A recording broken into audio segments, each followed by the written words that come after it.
welcome back, everybody, to Creators Corner. This is a show where Chris, my co-host, and we discuss all things creative.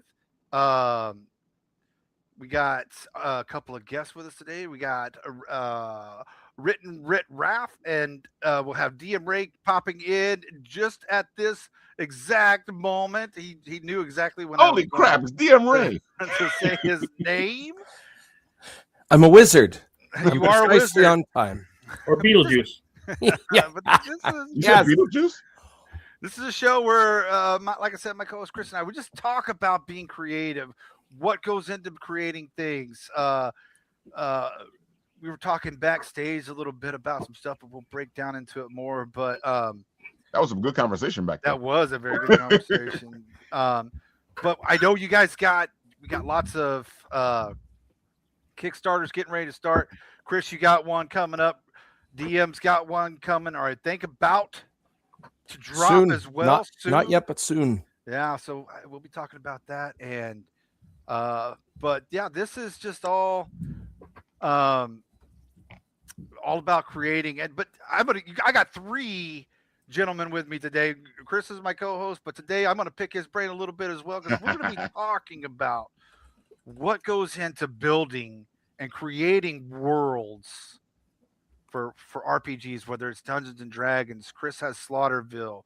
And we're going to pick your brains a little bit about who you'd like to write an RPG for, as far as that goes.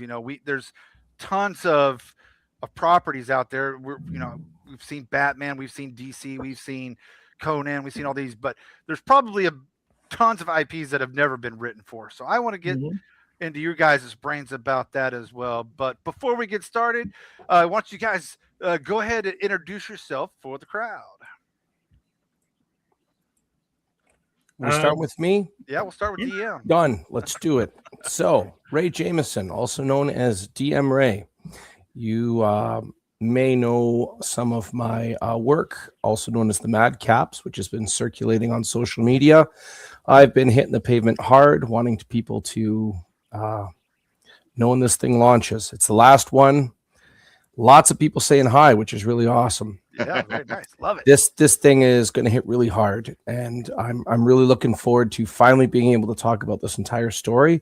It is, and I've said this on other podcasts, this is torture not being able to talk about this story. I would love to spoil it, but I would also like to break even as well. So I just want to break even from the amount of covers that you have dropped that I am ready to Dude, that glow in the dark cover, man. As soon as Ray showed it to me, he goes, Ralph, this is the cover. This is gonna be glow in the dark. He's been like, damn, Ralph, I didn't know you were in love with this so much. But as soon as you saw it, you were like, you know how they usually do these glow in the dark covers? It's a gimmick. But his cover is not a gimmick. It's a beautiful cover. It works well. And I like the fact that it's not a gimmick. Well, here's the thing. I'll give you a secret. I wanted a glow-in-the-dark cover, but I wanted something worthy of that title. So instead of maybe I can make this glow-in-the-dark, I actually, with the artist, kicked around how would this thing pop. And between that and the colorist, I think we've got a winner here. I agree. That's what I love to hear. All right. Thank you, DM. How about you? All right, folks. This is Written Rit Ralph talking to you, and I am from Benton Apple TV. We do a lot of this beautiful stuff that we do right here, and we talk about all the beautiful things. I think it's a good time. I think everybody here has been on the show. Mm-hmm. So there you have it, folks. Come on the show, have fun, geek out. We talk all things creative. We talk all things geek, and there's a lot of things that are geek, folks. I know you sports guys are out there going, my stuff is not geek. I'm like, you guys are bigger geeks than the freaking D&D guys. Yeah. If you think tracking strength and agility is something, track the stats on a fantasy football team. Yeah, listen. I've tried. I played. This is was my second year for fantasy football. I totally understand the pain and suffering that goes. Oh, well, like I said, Chris and I, we started this show just to get other creators on and discuss what goes into creativity. I posted today. We'll probably hit some tangents, and that's what I want to, Always. hopefully we'll hit some tangents, and hopefully we'll hit some rabbit holes for everybody out there watching to help you become put some tools in your pocket when you're creating, because everybody has a different way of creating, and we can all help each other, and that's what this is all about. But like I said from the beginning, I got three gentlemen here that know how to build worlds and know how to create campaigns and things like that. So I'll start with you, DM. Because you got you kind of we talked about this on the shows, but you brought a campaign to print. Basically, you brought your homebrew campaign to print. What goes in for you? What made you think of this world? Why this world that we're traveling through for your comic book? Okay, so to begin, there's two different ways of world building. Both of them have pros and cons to them. The first one is if you're following a pre-established lore, such as Forgotten Realms or Dungeons and Dragons. For that, if I ever start a new campaign, I'll tell you exactly how I do it. I will draw a map, whatever I'm feeling, throw in rivers, throw in mountains, throw in a forest, I'll throw in an island, I'll throw in a volcano, you name it. Then I will divide that map into four. I'll go to the monster manual. I will look up how many pages are in the monster manual, make an online dice, a number generator of those pages, roll the dice, the virtual dice. I'll have a 4-sided dice that'll say which of the 4 quadrants are in it, and then what page number. I'll go to the page number, it'll tell me the monster, and I'm like, how can I fit that in that quadrant? And doing that for an hour, I'll have certain monsters in certain areas, certain towns, and then I'll build lore from that. And I will build how a settlement's relationship is with its surroundings. You could have an orc settlement and skeletons on the other side of it. Well, maybe there's conflict, and although the people aren't a fan of the orcs, they hire them to keep the skeletons at bay. Suddenly, I've got a lot of creative juices going, and I can just drop improv accordingly. When it comes to homebrew,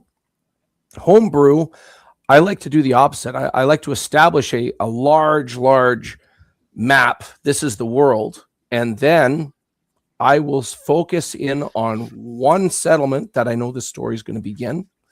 I will make lore about it.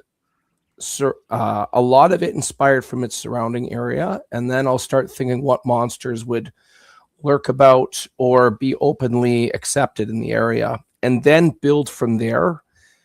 And one of the reasons I like doing that for homebrew in particular is whatever their starting story is, that's going to be their fortified, in my mind, mentally for improving. That is going to be like my home base. So if they have questions, I will definitely have answers. And the more they want to travel, well, if they want to travel, that takes time. So if I see them going in a direction, I can jump ahead and start establishing those notes accordingly, assuming I don't have those notes set up yet. And between those two different elements, I seem to be at least 2 meetings ahead of the party kind of thing. That's a lot of that's a lot of how hard and fast are you on monster placement? In other words, if you go to section G, you're always going to hit this particular set of creatures, or are you more they can float? So in regards to random encounters, I don't lean towards random encounters too much. I know some people live by them, and it's awesome. For me, I tend to, if something's going to have an interruption in travel time, I pre-plan that. Mm-hmm. There's order and chaos, and when you want things to orderly go, if you're too orderly, then you start railroading the campaign, mm-hmm. and it doesn't feel fun. If it's too chaotic, it's hard to keep track sometimes. So what I try to do is leave a couple of dynamics and have them focus on the dynamics, as opposed to what are you going to throw at us next. a really good example, a one shot I ran. All I did was when the people introduced me to their characters, my only creative constraint was no dwarves allowed. And then when they started the game, they were all invited to a dwarven noble's mansion deep into a mountain. They were the only non-dwarves living in that realm. Mm-hmm. And then a cleric locks off everything and says, one of you is a conduit for summoning an enemy god. And I'm going to find out who it is. You could tell me who you are, or I'm going to slaughter all of you. It was a high-level cleric. So the entire story was them trying to like stay alive in this locked up mansion. So there's lots of chaos. There's lots of unpredictability, but at the same time, without them realizing it, there's a lot of creative constraints on my end. So my mind doesn't have to keep track of as much unknowns that way. That would be one example of doing it on my end anyways. That's why dungeons are so important sometimes, is because it gives you a way to do a story, but you know exactly what's in what room. Mm-hmm. You know, it's by chance which room they go in, but you already know that so and so monster is in that room. So it makes it easier for you because you know exactly who's where, what's going on. You know, and I like with travel, what I like to do is there's a bunch of different ways to get to where you're going.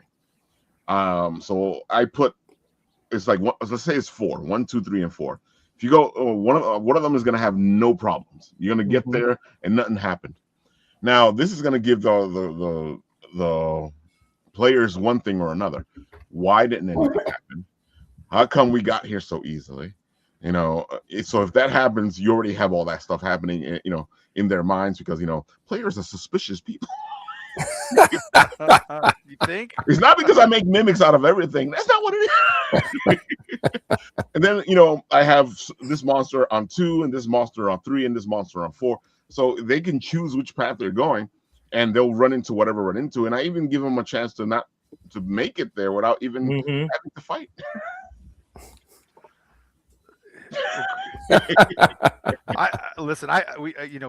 Chris runs the games for us on Thursday morning. We're running the Slaughterville, and right now we just left Slaughterville. We're headed to Gotham, and I know that we give him fits on a daily basis.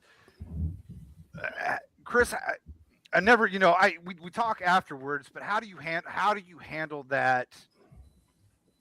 The switch on a dime. How do you handle that, Chris, where you have to switch? Because we literally do nothing that you want us to do. No. So I don't know if you guys saw the one where they went into the asylum. This one lady said that her niece was missing, found out she was at the asylum. So instead of just reporting back to the aunt, said, "Hey, she's here," they decided to kidnap her, try to kill the orderlies, then run away from the police like they're Dukes of Hazzard. Okay, that's not what I thought they were going to do. I should have expected, but it's just improv. It's the ability to, like you said, know what the world is. If you're comfortable in the world, I can make up anything I need to. It's about not panicking too, because again, half the stuff we all do on the fly when we're live. I'm like, okay, now what? And then I just pull up what I think would be something fun you'd like to do. Does it ever get frustrating, Raph, if you have to? Let me put it this way, because, like I said, we definitely put Chris on his toes. Does it get frustrating though if you have a certain goal that you want them to meet and they don't meet it, or is it just that's the way the dice fell and we go with it? I learned a long time ago that you plan nothing that you want to happen. So everything is up in the air. They can do whatever they want. If I wanted something to happen, or if it was part of the story, then it may happen, it may not happen later on, or you may throw it to them later on. Most of the times you want to go with the flow. Go with what's going on with the story. See what they do, because then it becomes more about their story instead of your story. Yes, Like that's a lot right. of DMs try too hard to make their story happen instead of letting the players let them create their story. So to me, I don't get frustrated. I'm like, let's go. Yep.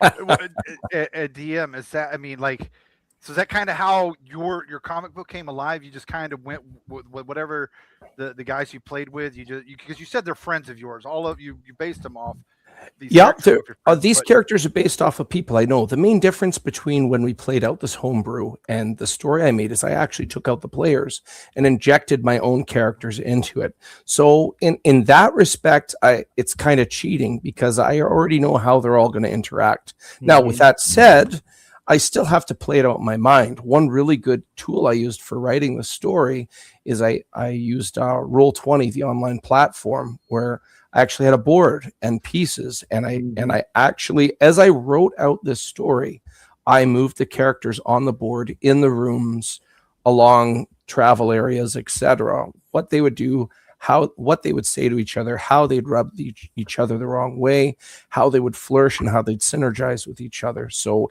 in my respect, it was more of a sandbox setting because I was also the players as well. So, Ray, let me ask you this, because you created these characters. They're not the characters that played the game initially. Is there anything that your characters, the ones that you put in, have done differently than the original characters did during the play? The big one is, in this story, all the characters already know each other. They're meeting each other for the first time in a while. If you have anything like a one shot, when you play that out, everybody knows each other, but the characters, they don't know the characters. They don't know each other's characters that well. So synergy was a little bit higher. One thing I really wanted to make sure I had that advantage with these characters in the stories. I also wanted to make sure that they felt like, I wanted people to feel like these weren't the toughest characters. They had some cool signatures to them, for lack of better wording, but they definitely, in the first issue of these three of the four of them almost get taken out by a group of undead. There's an outbreak which they help stave off with the local guard. I wanted to make sure that they had some level of vulnerability. Most people and human beings, everybody loves the champion. Everybody loves the Superman. Everybody loves that why can't I use the word? That top echelon of example that everybody strives to be. But the average human, with few exceptions, can relate to that. I wanted these guys to be like, there's more powerful individuals out there, but we're just a bunch of friends in a scenario that's happening over one night, and things could go bad. There's actual weight and gravity that way. There needs to be reasons for people to read this to actually feel like maybe they won't get out of this. There should be some level of what's the repercussions if they choose this next action. That's a good question to answer, though, because I know one of the things as DMs that we run into is, okay, why are these level 1 guys are the ones that need to do this? Right. Because like you said, there's more powerful people out there. Sometimes what it is you guys are the ones that are here. Yes, it's just the closest to fix the problem. Pardon me, I got a cough. Do it. He's not coughing, he's cursing. I think I'm good now. I think I have enough water. What do you think? Enough water? Yeah, I think so. That's not enough water. So we were talking a little bit backstage, but what is a no for you, DM, that you will not do when you're world building? What's something that it's not going to be involved? Good question. I try to break tropes a lot. Tropes are a difficult one. To quote an artist I worked with, and I won't reveal the name just because it's kind of sensitive information to talk about, but this artist told me before they worked for me, they wanted to know the content in any story involved. And he said, there's only one thing I'm picky about is I don't want to make a cover for something that's about taking down the big bad government yet again. He says, that's a trope. I've just seen it so many times. I just don't want to do it again. For me, it's all types of tropes. Really great example. One of my characters, Madrakis, who's he clears 350 pounds in weight. He's over 6.5 feet tall. And he descends from this basically kaiju-like electric eel that lives out in the ocean. And because of that, he can store lightning in his gizzard and vomit it out. And he's a very hardy individual. Usually, if you have any type of party or soiree, if you will, the large guy is stupid and good for nothing but being a meat shield. That would be one trope for something I tried to break in my story. This guy, his most dangerous thing about him is his brain, and he dabbles with the arcane. And you get to see him do a little bit of spell casting. Unfortunately, he hasn't had a lot of opportunity to buckle down and strengthen his studies. So in a lot of cases, his problems are on the party end of his sword as he swings it around. He's not even a skilled fighter either. That's the cool thing about it. He looks the part, but he's really the brain.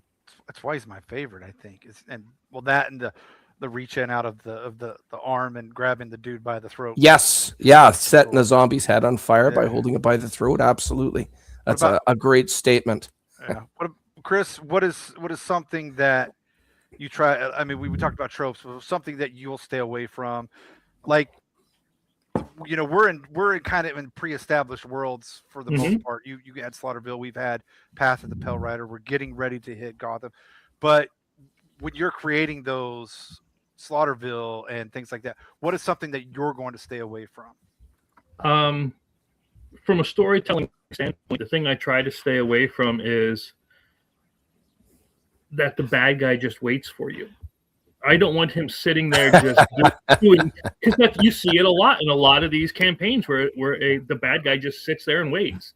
Like, no, you can go do side quests for 4.5 months. I'll sit here, as they saw in the Madness Under Slaughterville one, Cthulhu Rose, because they were off again trying to kidnap somebody from an asylum. They didn't get there in time. Yeah, no, we did not. No. So that's my main thing is make everybody feel real, make them feel as if they have motivations. That's my main goal. Yes. Raph, what about you? And you're right. Nobody's just sitting there waiting. It's the funniest thing, like especially when you're watching like a kung fu flick or something, and I'll wait my turn. Yeah. All right. No, Clyde, we do it like olden days. You ever played South Park? Oh yeah. Yeah. What about you, Raph? Do you have something you won't touch? I feel like when it comes to me, it's not that I won't touch something. It's just that there's this thing in the world and in life where you're not the biggest fish ever. Mm-hmm. There's always somebody bigger than you. With me, I feel like that's always a possibility. If you think this is the big fish, then most likely somebody else is going to show up. Or somebody's going to make you understand that there's always somebody bigger. There's always somebody who's on top. There's always something happening.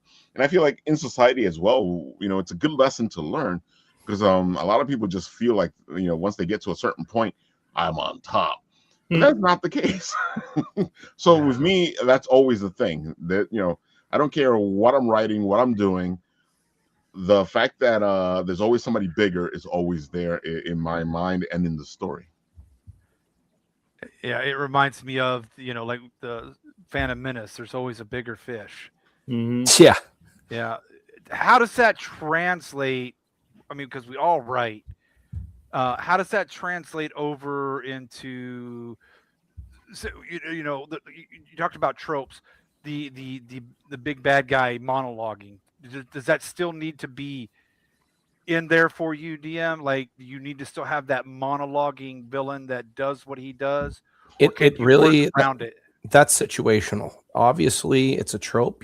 That shouldn't be like you're from the hip all the time thing that you do. There is times for that. Maybe if I were to think somebody tracking down a family member and finally reaching them and finding out they were the source of the problem, there might be some discussion there. I get the monologue. Right. In my story, it's if you guys ever watch Butch Cassidy and the Sundance Kid, they have that running joke of who are those guys as they're getting chased. Mhm. Yeah. And mine is like that, except the heroes are doing the chasing. But at the same time, they're like, who is this person? The way the story comes out, there isn't a monologue. It's we're trying to stop a bad thing from happening. It's suddenly not having a monologue is justified. It really, really depends on every setting, all the variables playing out. It could be really cool, but if it's used all the time, it gets dull, boring, and predictable. I agree, Ray. I feel like what you want to write is different types of villains. So, you know, I have villains who think highly of themselves, and they want you to know exactly how they did everything they did, because Yes, this is their thing. This is their moment. I'm amazing. You are here. Don't believe me, ask me, I'll tell you. Exactly. You Oh, are Lex here Luthor. because I've let you be here, and now you are here to listen to what I'm about to say. Yes. One thing, it's interesting when you point it out like that. One of my favorite twists on a monologue was Ozymandias in The Watchmen. Oh, When he God. says, you think this is a comic book? I already executed this 10 minutes ago. Exactly. It already happened. Like, ta-da, you're done. Yeah. That was good. You see, and then that's what we're talking about, though. You know, you wouldn't see that coming. Because Yes. we're also used to the villain monologuing. One of my favorite things I've ever done is the hero gets to where the villain is, and he monologues. He goes, "Oh, so you think you've been smart this whole time? You think that you have played this game like a great play of chess. I've been ahead of you the whole time. I've just let you think you were ahead. This way I can chase you and I can have some fun." Yeah. You know, and it kind of turns the whole thing around. And then you sit there going, wait a minute, is the hero really the hero, or is he more of a villain? Right. Because if Right. he's doing this, then he's coming from a different place. Sometimes I'll use it to have them try to get the quote unquote heroes on their side, but make it seem like you're doing me a favor. You're actually helping people, when in reality it's Ulterior advancing your motives. own cause. I've Yeah, done that one a couple of times. I like that one.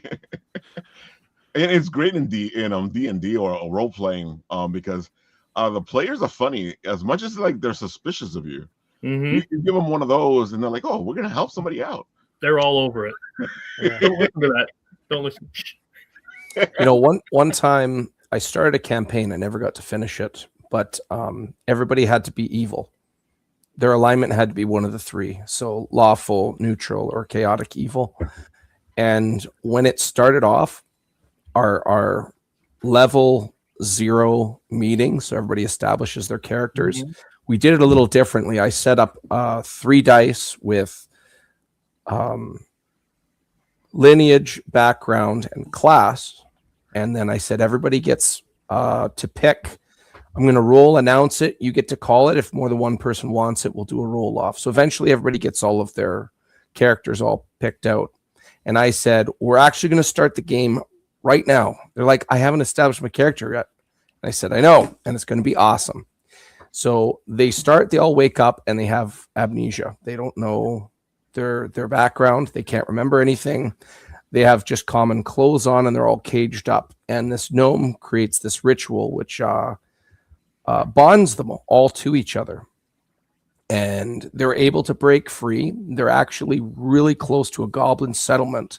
And they find their way to the surface. And then their memories start coming back. And we ended that first campaign. They could all establish their characters.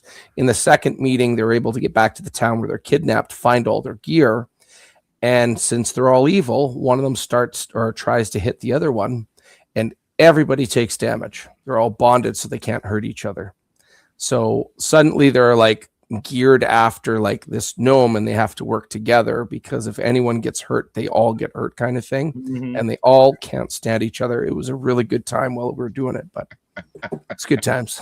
That's a good way to make sure, because one of the problems with any game is you get people that go, "Why I don't need to work with the rest of the group." Right. And I'm like, it's counterproductive because you're here to have fun.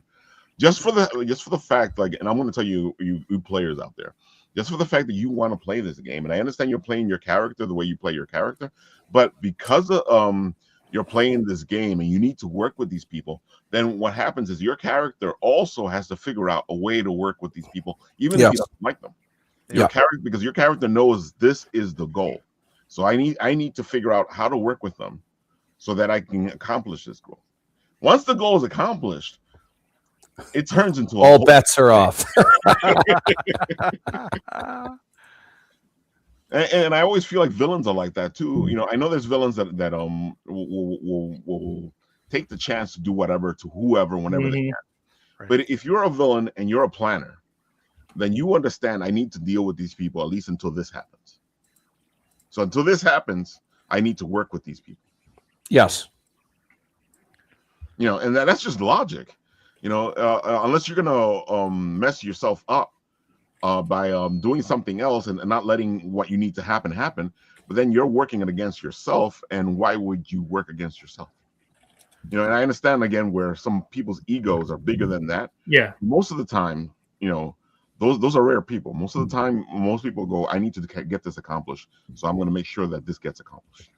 Yeah, the person that's always trying to derail everything, but no, that's because that's what my character would do. Oh. All right, then. Good luck with this guard shoving a spear up your rectal area. Stop calling me out, Chris. Stop calling me out. No, that's not. No, usually somebody like that's what my character would do.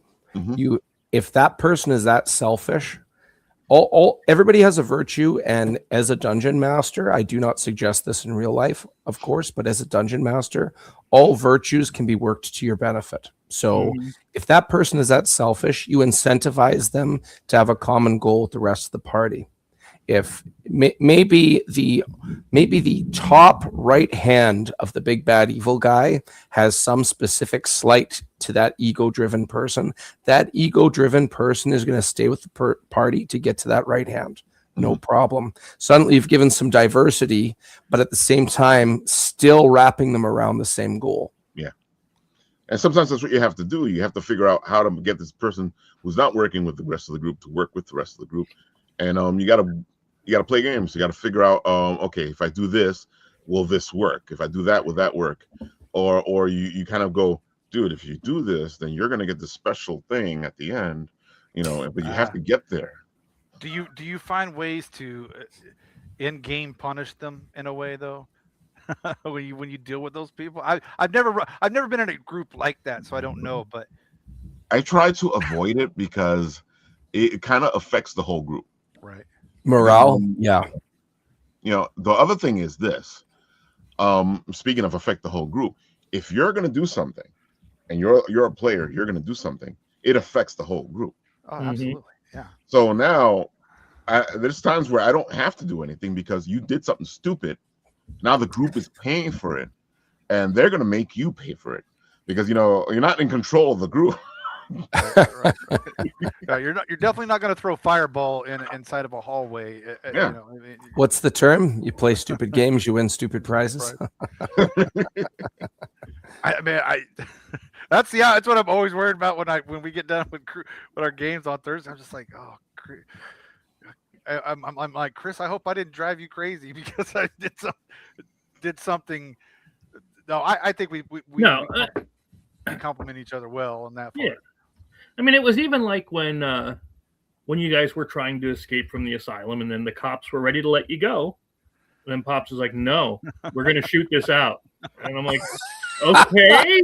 That was one of those flabbergast moments because you were in the clear. There were some just BS lucky roles to convince these police you were okay. And he goes, no, we're shooting it out. Chaotic neutral right there. Yeah. Pops is definitely I don't care if we're already free of this. We're going to shoot it out. I'm like, why? Why are you shooting? It's like when Tom Hardy played the twins. I forget the name of the movies. I came here for a good old-fashioned American shootout. Oh. Yeah. Yeah, that is a yes. That's perfect. Yeah. Oh. Yeah. Pops is definitely chaotic neutral, and I know he's watching. You are chaotic neutral, Pops. Don't. That's amazing. Don't ever change because that's the best part of the.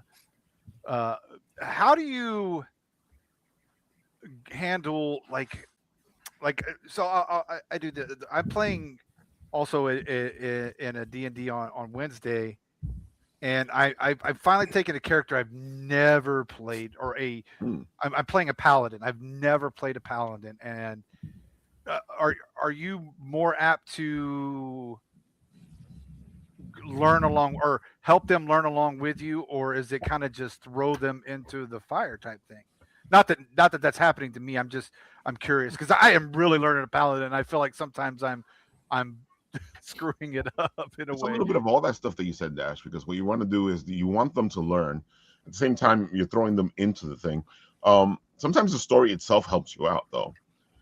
If you just became a paladin, and in the story you just became a paladin, Right. then the story itself helps you become a paladin.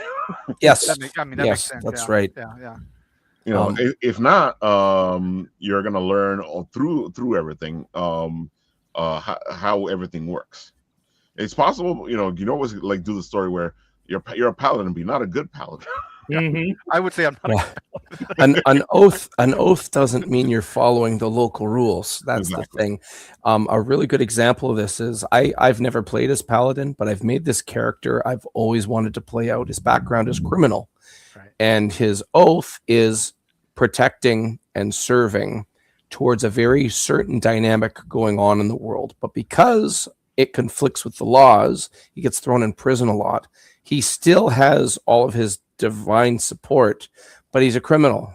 So he's doing right, but not in the current vein of what is socially acceptable. He's doing right by doing wrong. Well, he's doing right, and it just happens to not be acceptable. You know, he's not choosing to be wrong. It's just his choices do not coincide with what's going on around him. Which is the case sometimes. You know, sometimes your paladin. I think one of the problems with paladin is that they make the paladin, they define the paladin as this line. It's very linear. It is. Yeah. I don't see. But it's not.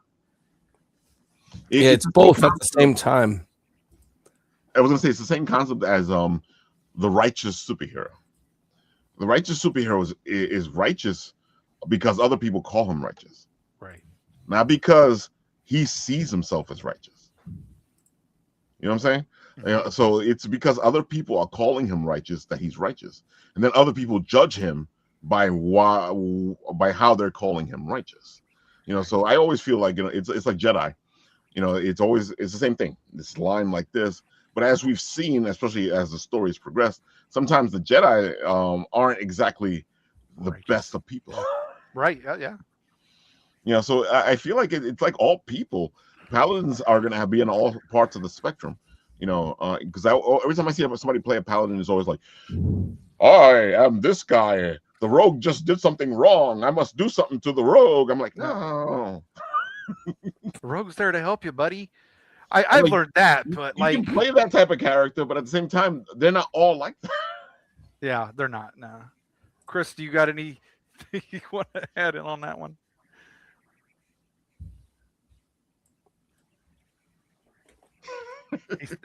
Deep thought. Thinking about it. Deep thought there. I mean, you are playing with the murder hobos. That's what I was going to say. Yeah, there's been a lot of not so much as because I don't do so much with the classes, but right. And I'm not a D&D because I'm just not a fantasy person. But you have to have your own righteous hero in your game, right? Of course, you can, yeah. But I try to make sure that everybody's like he was saying earlier, the everyman. You're not supremely. You are just you're a poor sucker, potential victim that's just been trapped in a town full of horrifying monsters. Because usually all it is somebody with the higher morals, or at least they think they're the higher morals, or other people think they have the higher morals. I don't know if there's anybody in that game, in our game. I don't mind if people are motivated by greed to do what they do, as long as it's, as long as they want to get into it. If they want to do it, for personal selfish reasons, I'm all for it. That's because greed is a high moral motivator. Yeah, greed is good. Yeah, greed is there's one of the most interesting things about being a DM is, as I said before, this is a bad thing to do in real life, but with characters, there's so much volatility going around with people's opinions, ideas, what the characters want to do. How do you suddenly, I mean, this is overused, it's like herding cats, but another way of thinking of it is, how do you lead them like sheep? If you know their characters better than the players know their characters, right, you can get them to do exactly what you want. And suddenly it's like a magic trick. There's like 12 hours setup for a 30-second execution. But if you've got that Batman level prep, you can, if you know them well enough, you can get them to do exactly what you want. Now, with that said, much like Pops wanting to have the shootout, you can't predict everything. Exactly. Right. So if they actually break you, awesome, let's do it. No, I was gonna say that's the best part is when. Yes. When I feel like the whole time you're the DM, you're like that meme with that guy where they go, "Oh, you don't seem too upset with this," and then he goes, "No, I'm bummed." Oh, I'm bummed. Bill Hader. Yeah, I the shenanigans that ensue. You were talking about. I don't think anybody in our group. I think we fight for the lowest. Who can be the lower lower morality at times. You're the hiring lineup in Blazing Saddles. What do you do? Yeah. What did you do? Cattle Stampede through the Vatican. Whoa! That is exactly what we. That dynamic works in so many ways in that. And now we're getting ready to go into Gotham. I'm like sitting there saying to myself, we're getting ready to get our butts kicked by Batman, even though we think we're the good guys. We're about ready to get our butts kicked. Man. Yeah, Batman one of them kicks the good guy's ass. So yeah, one of them said, "I can't wait to fight Batman." I'm like, I'm so sorry. No, Pops, that's exact. No, you're not. That's not bad. That's exactly what we're saying is we want them to have fun and because you talked about you want the players to be their story. Yeah. But you want, and I think Pops brings up an excellent point because we want you guys to have fun too. We want you to enjoy the way we're enjoying it. Has there ever been a time though where you felt like they've just gone off the rails?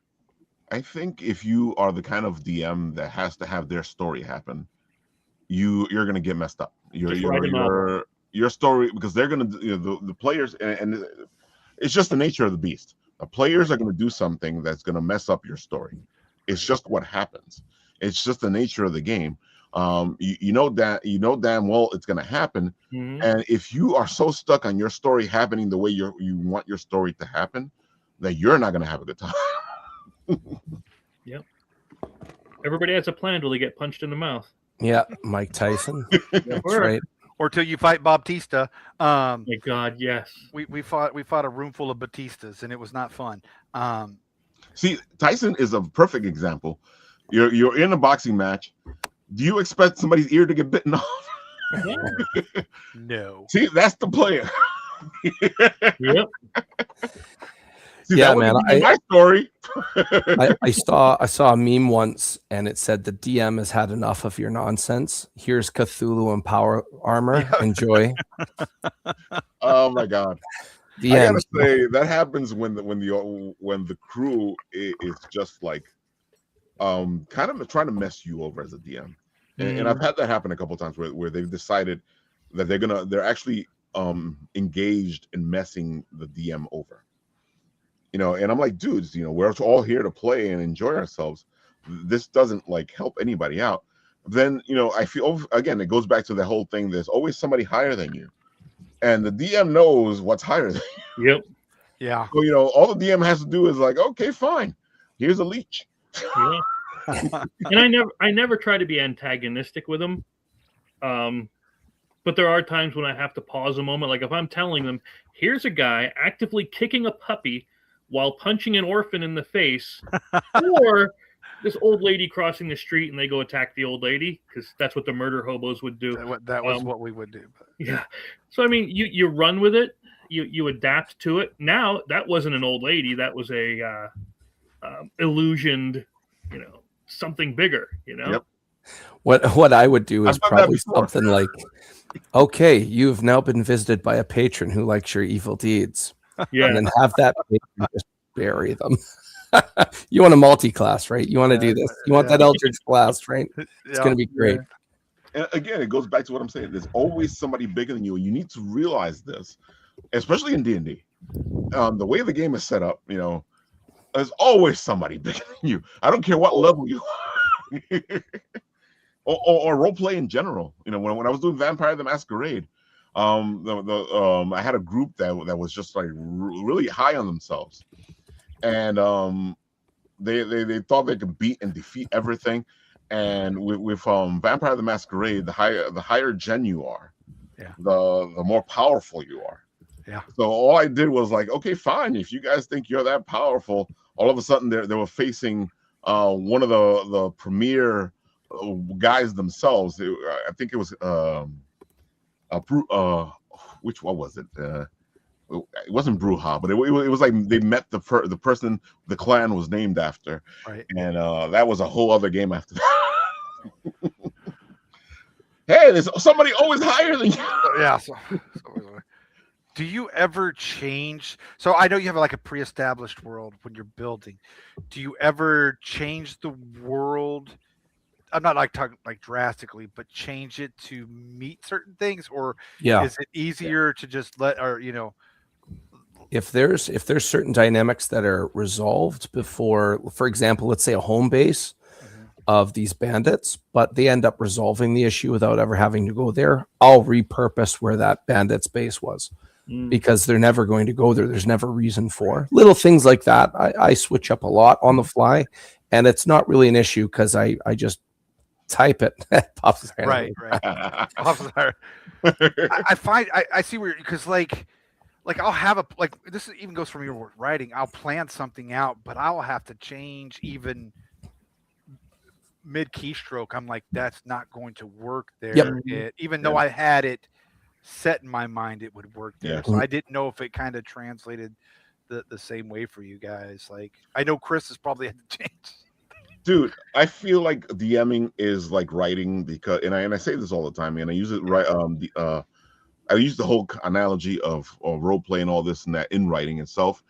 But the same way that the characters are doing what they're doing, as a writer, as me, as the way I do things, that's what's happening in my head. These guys are doing their own thing. Sometimes they're more powerful than others. Sometimes the villain just like wants to take over everything. And you're constantly paying attention to these voices who are doing whatever they want to do. And sometimes that changes the story. Yeah. So it's the same thing.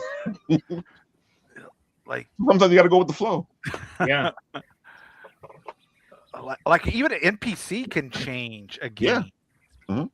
Oh yes. I mean, I've had players make the NPC into something else, because either they go talk to him, or as you the player interact with an NPC, the NPC changes. He evolves. He grows. It's just the nature of the beast, because the more you're interacting, the more the more of a character this NPC needs to be. Yeah. One time, in a game that I was facilitating, there was a warlock, which was not the big bad evil guy, but he's working for the BBEG, and the party shuts down his group. The party takes away his implement, which is his connection to his patron, and he was powerless. Well, my one buddy who is playing this barbarian fighter decided to spare his life and make him a servant. Yeah. And do your side characters, your function ever surprise you in development? Well, yeah, and that coincides with what I'm saying right there. Like, this guy suddenly became a servant. So he was a tiefling. So I had to put in my mind, what could he do that would be beneficial to keep him around? He wants to stay alive, of course, to be a servant for this barbarian fighter. So tieflings have their own natural abilities, thaumaturgy, hellish rebuke. Well, suddenly he could, because he was somewhat charismatic, before anything went down, the servant would speak on the barbarian's behalf. The barbarian fighter, although he was not an idiot, he's not as gifted in speech, but this guy could speak on his behalf. So suddenly this character, instead of becoming this evil individual, he's indentured of basically servitude to this barbarian, but he plays up the barbarian. It's kind of like what's his name in A Knight's Tale when he's playing up Heath Ledger. Mhm. Wow. Alan Tudyk. Paul Bettany. Yes, yeah, Vision. Yeah, Vision. And that was a turn I did not anticipate, but it was a nice addition to what was going on. I agree. I like it's a great question. I've had it happen a couple times. I love writing mischief makers, and sometimes what happens is like I was doing again. I was for a while there. I was doing Vampire the Masquerade, and we were playing the game online. So the story was going on, and then I introduced this character called Tom, who shows up at first as a cat, and as time progresses, you start to understand that Tom may not be a cat. Yeah. and the more Tom became what he was, the more he started to take over the story. The more he seemed bigger, he was bigger. He started to, the whole bigger story, which was the bigger bad guy, started to go into the background because what the hell's Tom up to? What's Tom doing? Mhm. You know, and the players were starting to ask, so what is Tom doing? What's Tom up to? I'm like, what do you want to know what Tom's doing? You know, the big bad is the one you guys are going after. He goes, yeah, but I get the feeling that Tom is up to something. And it's true, Tom is always up to something because he's a mischief maker. That's what he does. And he started off as this mischief cat and ended up as one of the gods hiding as a cat. Now he's turned into a whole other character. Yeah. You know, and one of my favorite characters actually, and then that's one of those moments where your side character all of a sudden becomes a major part of the story. Yeah. And when they weren't supposed to be. Yeah, let me add a doc on that. Like even my hybrids, and I think Chris will attest to this. I had a group of people that kind of were starting. They were going to be antagonists, but as you Mhm. as the story grew with them, they had to become protagonists, and I felt like that development was I didn't have that plan, and it was a surprise because and then I even have another character in there that even as I'm writing him, I hadn't planned him to do certain things, and he became a bigger part of it because of just the way I wrote. Because again, I can, and I'll I think you kind of answered it, Raph, but I'll double this back, Doc. Do you have characters that you wrote that were kind of smaller, but then they became larger in your story? And I've had two characters do that on me now in my first Hell Comes to Texas, and then in Hybrids I had a character do that. But let me ask you that, Doc. Do you feel like has that ever happened to you, Doc? And Chris, go ahead. And I know you had something you wanted to add on to that, Chris. I think Chris just got called out in the comments.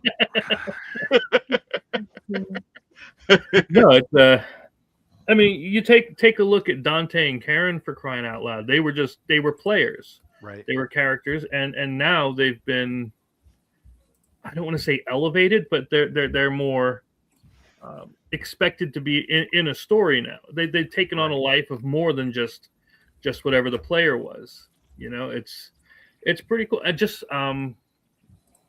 my original thought, see, Slaughterville came from a board game. That's where I first started all of this.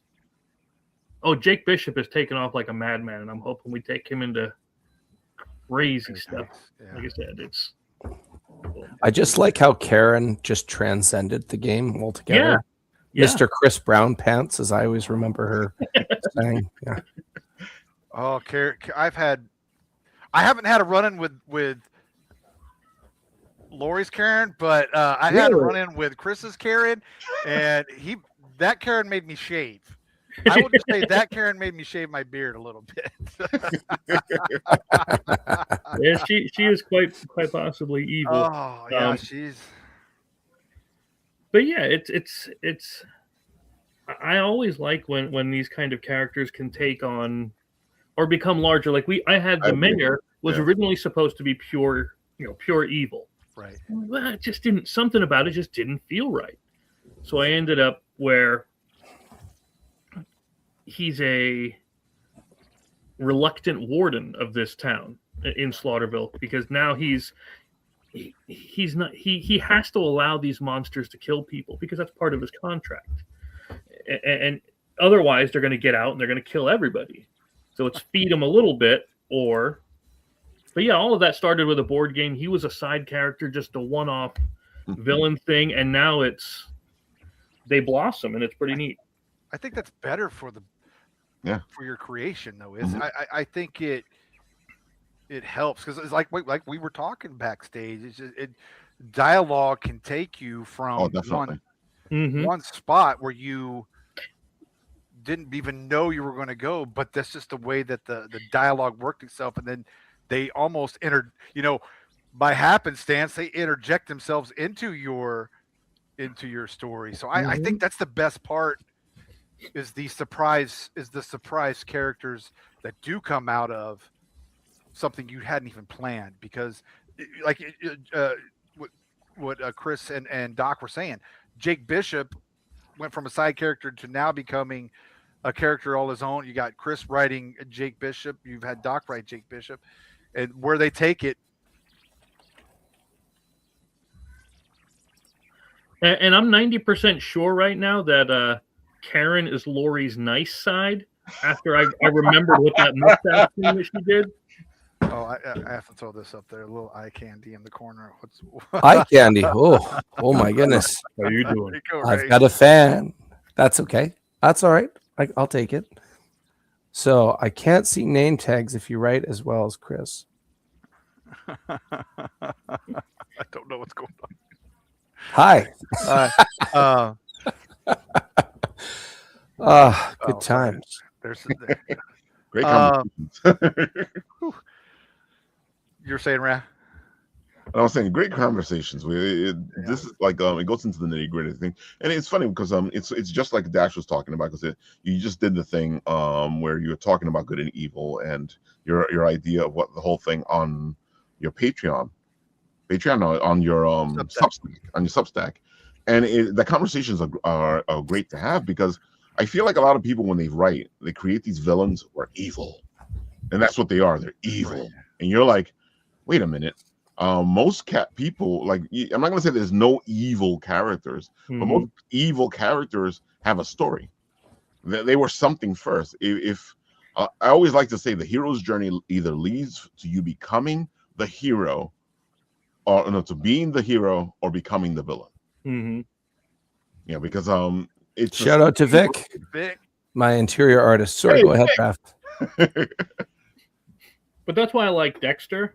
Because Dexter, on the surface, would be an evil person. I mean, he's killing people. Yeah. But he's killing killers. And you end up sympathizing with him, even though he's not a good dude. Yeah, he's not a good person. you can side with him. See, that's the real thing. When you have villains, you have to understand their motive. Dexter is a great example of you don't have to agree with them, but you get where they're coming from. Right. Thanos in the MCU is a good example of that. You don't have to agree with. I mean, I think it's flawed logic, because the population will just repopulate, come to the same problem. But putting that portion aside, dude, I gotta say, and I'm happy you brought that up, but I have to interject because I love why he's doing it in the comic. It's different, completely different. Yeah. Thanos is in love with death, and he's trying to show death. Now I can. Like, I understand the Thanos from the comics way better than I understand. Yes. Because, I've seen people do stupid shit for love. Yeah, he's I trying get to that. impress death.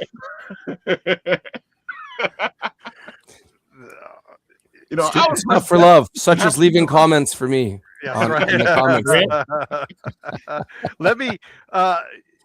So we were talking about tropes. Do you find the trope of the we're talking about Thanos and we're talking about Dexter, where the trope of the misunderstood villain and we should really treat them as the hero?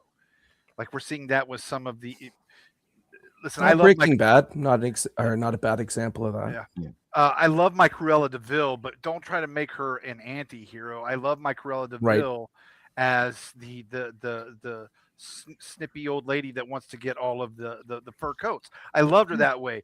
So does I think there's a time and place, but is that a trope that you try to stay away from now? I mean, because I feel like that trope's overplayed. I feel personally that it's not that it's overplayed. It's just that if the villain is the villain, then the villain is the villain. You know what I'm saying? You know, I understand this whole concept where you want the villain to have their story where they become back, but as there's a point where you have to go. This guy's a villain for a reason. Yeah. You know, this may have been why he became the villain, but he's decided to do certain things since then. You know, and most of the times villains, you know, even if you sympathize with them, they're still going to do what they're going to do. You know, that you're not going to change their mind on why they're doing what they're doing because they've already decided to do what they're doing. You know, and I feel like that's what's missing.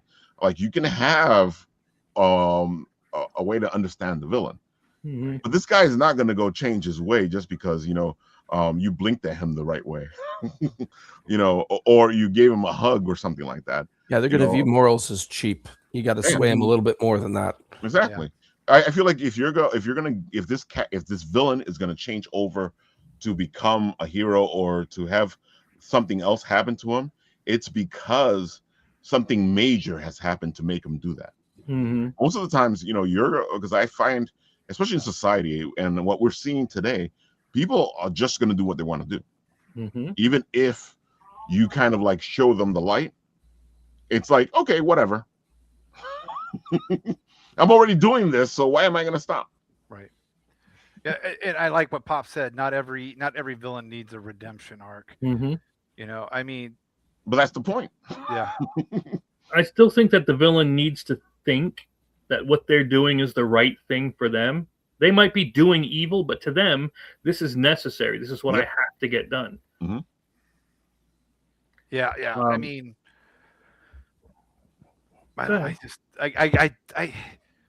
I want, like I said, I want my Maleficent to be Maleficent from. Yeah.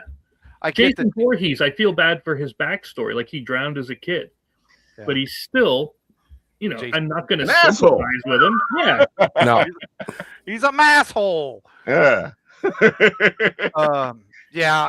And I would rather just go back to telling the stories. And you're creating a villain for a reason. Leave that villain for that reason, you know, and then, you know, when I'm dead and gone in 50 years from now, you can go ahead and you can change whatever you want. No, I'm kidding.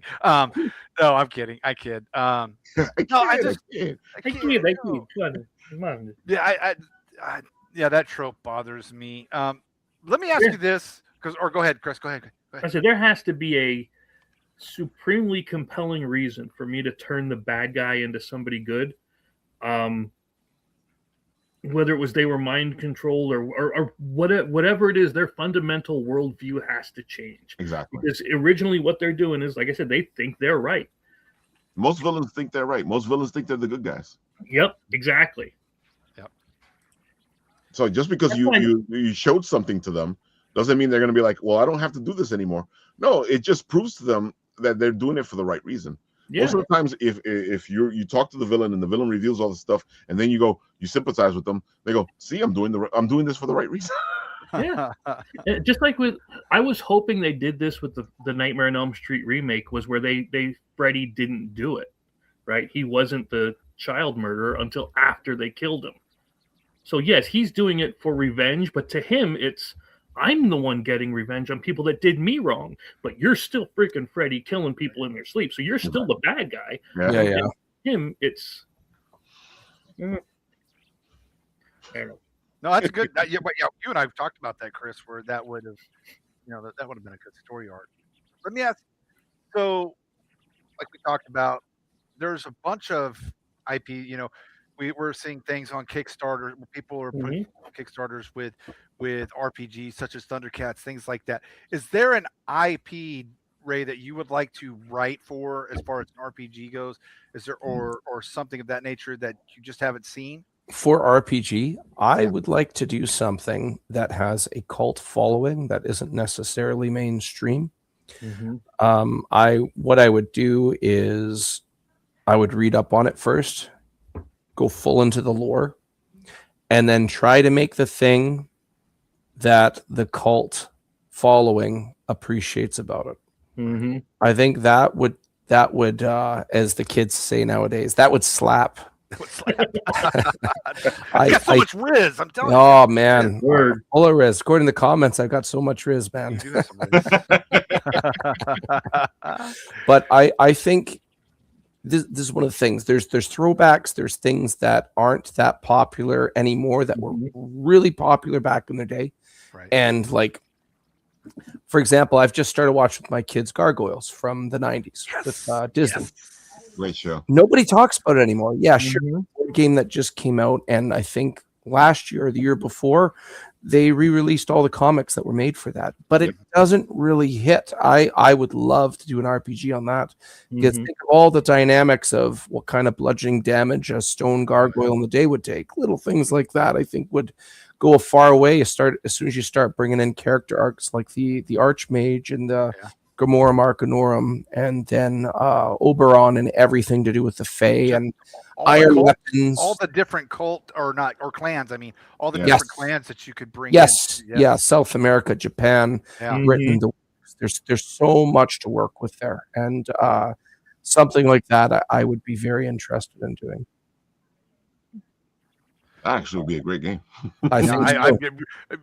I'm ready for it. That's humans with guns versus monsters with spears, and then weighing out the damage. There's so much to be processed there. I think the end result, as long as polished correctly, I think it'd be beautiful. Question. Has a lot of balancing to go happen there. Yeah. Yes. Which is one of the problems when you look at putting modern day. I always like the concept like Shadowrun, where fantasy has come into the now, but how do you balance that out? Because as soon as you add guns into it, it turns into a whole other thing, and you have to figure out the balance of all that. I honestly believe when you start bringing in guns, make them overpowered, but make them rare. So if like an arrow hits you for an average of a D6, I have no problem with a 9mm hitting somebody for 10 D6. Like I have no problem. I'm exaggerating, of course. Chris, are you listening? No, I'm kidding. That's just my opinion. I think when you start bringing in scary stuff, it should be scary. But I mean, with that said, if you have individuals that are very skilled with something like an arrow, they have bonus proficiencies and stuff that even the odds. Maybe there's certain quirks and stuff with arrows that you can't do with bullets. There's some cool trade-offs that there's a lot to consider, I guess, is the best way to put it. And that brings me to where I'm going, because I love John Wick, and that universe. They have the guns in that universe, and they shoot the guns, and it's beautiful the way they shoot the guns. And you have this armor that protects them, and you have all this. So now you got an RPG universe set in the now where you can actually use guns, and they don't kill you right away, unless you get lucky. I mean, extremely lucky and have like a headshot or something. Yes. Because but that seems to be rare in the John Wick universe. Yeah, it's not a given. Exactly. It's not a given that happens. And so I would love to see the John Wick universe as an RPG, because I feel like it lends itself to that. And one of those things with these types of movies is the gunplay. It's beautiful. It's like almost like a dance. Yeah. Right. So, and that's the kind of gunplay that you want to see in these things. It's the same thing with Westerns when the gunplay is a little more fantasy than it is realistic. And that's what I would want to see, is a place where you can play with guns, but it's more fantasy than realistic. Because I always think it's like, oh look, I shot him and went through the heart, he's dead. That's it, it's over. I want to play. The way that would role play out though would be fantastic, I think. And not only just the dice roll, but that's almost one where you would have to describe. We describe the way we're fighting all the time, but it's almost like you have to get really good. Choreograph. Yeah, you almost have to choreograph on a piece of paper before you tell them, all right, this is how I want to do. I think it would be fantastic. I was waiting for John. What do you got for us, Chris? Oh my. A lot of the ones I want have been done, but I don't. There's some systems I'm not a fan of. Like I like Marvel, right? But I've played the Marvel 616 RPG. Exactly. Yeah, I'm not a fan. Not a fan. I'd like to redo it. So something like that. But did anybody ever hear of the game Dread? The RPG Dread. Yeah. That to me is just great. If you haven't ever heard of it, it uses When the voice actor gets excited, that voice gets dynamic. You know it's good. it uses the Jenga tower. Yeah. So anything you want to do, you don't roll dice. You pull from the Jenga tower. And if in the beginning, of course, everything's easy. Like, I'm pulling this one, I'm pulling this one. But once it starts to get, okay, now you need to pull two out of the Jenga tower. And when it falls, you're done. Dude, It is cool. It is you beyond can pull awesome. two. I can distract you. Yep. You have to do it blindfolded. Exactly. It's pitch black now. You can't see anything. Close your eyes and pull. It's an amazing system. Oh my god! I'll send you. Look, if you don't have it, I'll send it to you. Don't worry about it. I'll hook you up. But you need to try it. I would play that in a heartbeat. Yeah. Yeah, because it brings a whole other element to it. And if you've ever played Jenga by itself, it is this thing that you're like, oh my god, can you imagine adding a role play aspect to it? And now your success or death rely on you pulling from this tower. Yes. Like I did Aliens while using that system. So you're trying to run from a xenomorph, hide from a xenomorph, while you're trying to pull these little blocks from here, and we're going, what are you doing? Watch out. It's just try to get people to freak out. You got to try it. I'm down for that. I'll do that. I think Again, I'd like to do Scooby-Doo too. Don't get Scooby-Doo's my Scooby-Doo is always a thing for me, yeah. Uh-oh. I think I would play anything with Jenga now that you said that. Do anything with Jenga.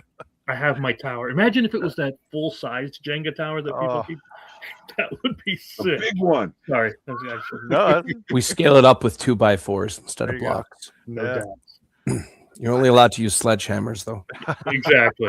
But now we're putting stakes down. Now we're putting real stakes in there. Good job. I think I would write for Metroid. I would like almost A Metroid. That would be good. Too, Yeah. Yeah, that would be really Metroid good. I think the world is still so unexplored for Metroid, and I wish they would do more. Even in the video game, I wish they would do. But I think you could do that, and I don't care what system you use, but you're just there's so much lore that I would love to explore and write about it myself. I guess that's why I would do that one. But it's I'll play a role game for, like I said, we're getting ready to play Batman. I'll play a role game anywhere. We've done Lori's World, which was fantastic. The Path of the Pale Rider.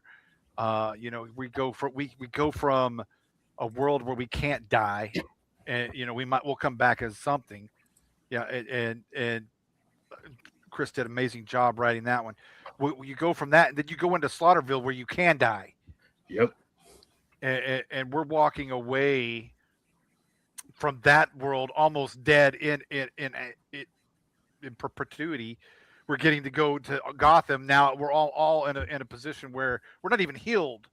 No. Going into this world, I don't know, and so now that's what because all of us know that the stakes went from we can do whatever we want, nothing's going to happen to us, to now there really are stakes, and that's what I think that's what I loved about how I call it the quantum leap because Chris is bouncing us through there. So, but I would like to see something like that too, where you're almost like a multiversal game that you're writing, where you can do that, and the stakes are different in each one. So if you die, You don't know what you're running into. you don't. I think that would be kind of a cool little. So Chris, I just threw you some ideas, Chris. I've been trying and begging these people to give me the IP sliders so that I can make the that'd be good. Sliders, because that would fit exactly what you're saying. Yes, Yeah. absolutely, 1,000%. That's an RPG waiting to happen. Yeah. Been waiting to happen. Beautiful. Been waiting, and Chris and I on a few shows have talked about wishing he could get the IP for that. Because I mean, even Stargate to a Mhm, certain mhm. extent would. I've seen people try to do Stargate. Yeah. Yeah, I just think those are the worlds that I like open-endedness at times. Mhm. Like even to an extent, like D&D, and those are kind of ended at a certain point. But I want open-ended, and to where you just it's like you said, the stakes are different, and you do not know what you're going to have to do. It's just like we had one play dynamic in Path. We had another play dynamic in Slaughterville. Now we're gonna have to change that all over again going into Gotham. And I think that makes not only creators but better players. I think in a way where you have to always change your dynamic. You don't, you're not just stuck in one way. I could be wrong. Oh man, yeah. There's so many IPs. I wish we could. Oh yeah. I mean, I feel like we've talked about, with the way that Kickstarter goes, or some of these other, crowdfunding places, we're bound to see something sooner or later at some point. So Oh, definitely.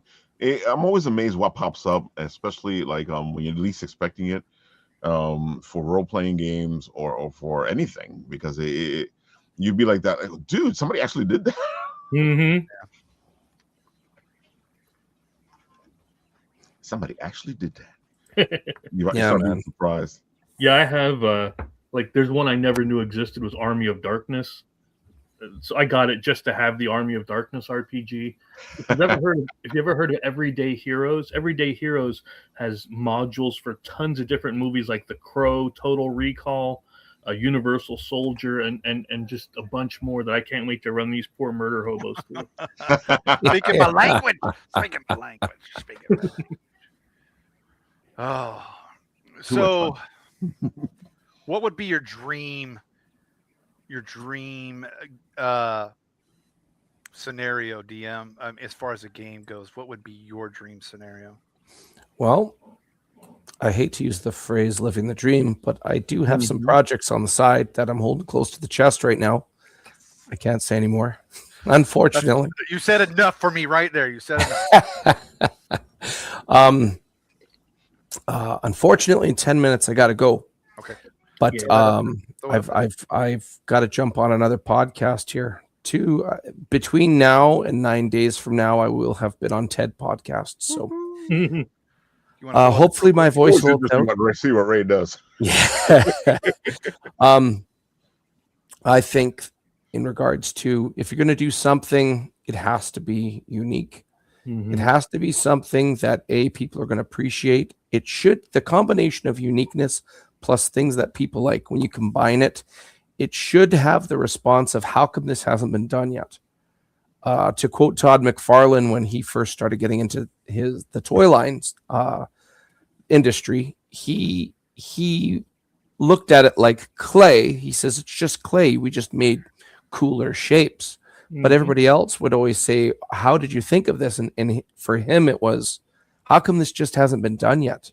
It just seems simple to me. We just had to make cooler stuff. And I think the real answer moving forward to make an RPG, what works? What is terrible?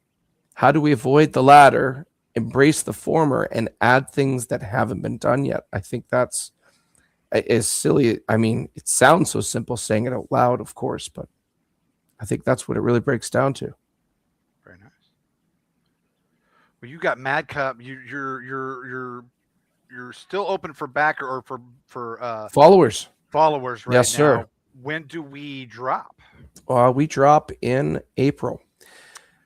Can I share my screen? I can show off a couple of. Yeah. I will show off some covers in the works. Let me open up that window I'm first. thanking you. My wallet is not thanking you. I just want you to know. I'm following it right. Yeah, I'm following it. Oh, I can say that ages ago. As soon as he put that glow in the dark cover, I was like, "You son of a!" Yeah, that's what I told him. I was like, "Man, you're just so many fantastic covers." Each time we do a show, he amazes me with the amount of different covers that I'm just like, these are phenomenal. So one thing I try to avoid is having check this off of box. I don't make a list. I want what would look good. So this one, for example, we're calling it the main protagonist cover. This is drawn by Victor Medina, my interior artist. He did this as a warm-up to get him started for issue number 2. Every time you say that, man. Warm up. You say that. It's like, this is a warm up. I'm like, no, it's not. So I purchased it off him with a couple of color corrections. This was the end result. I think it's a beautiful issue 3 cover. It shows all the characters in their element. It shows their scaling. It shows everything else. After that, we have the main antagonist cover, which is drawn by Harv Salteras. Anybody that knows Dan Ketch's version of the Ghost Rider from the 90s, Harv drew the interiors and the covers for the first year of that run. And he's done lots of other things, Catwoman, The Flash, and various others. And this is the second time I've had him do a collaboration with Dan Kemp on my project. They've never worked together before, but it's very obvious they should be doing that a lot. This is the main villain of the story. Nobody knows anything about the villain yet. This is the first time you get to see anything about her. And yeah, we're going to be hitting the ground running on this one. This is all action for the final issue.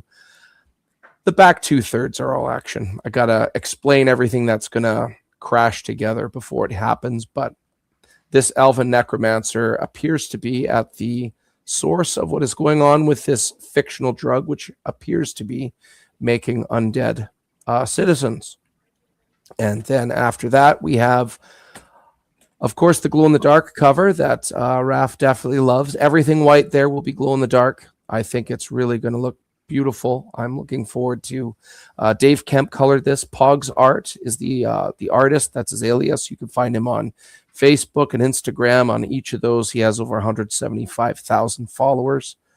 And we have also, as I mentioned, Dave Kemp, who colored it. These guys are veterans, and you can really you could see how their skills really push through. They really complement each other on this product. We also have, this was just revealed last week. This is going to be a lava foil cover. Here's Dunnan making some. Yeah. I think that's going to look really good with lava foil. And Dunnan is with a smile on his face.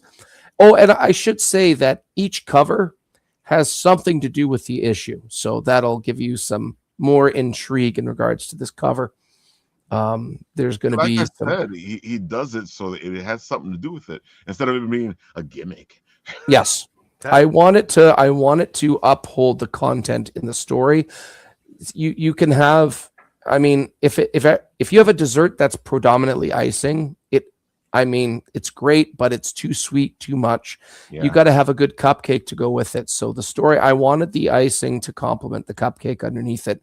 These covers are all about what's happening on in the interiors, and you're going to have to get it to find out what happens. But I tell you, it's going to be a good time.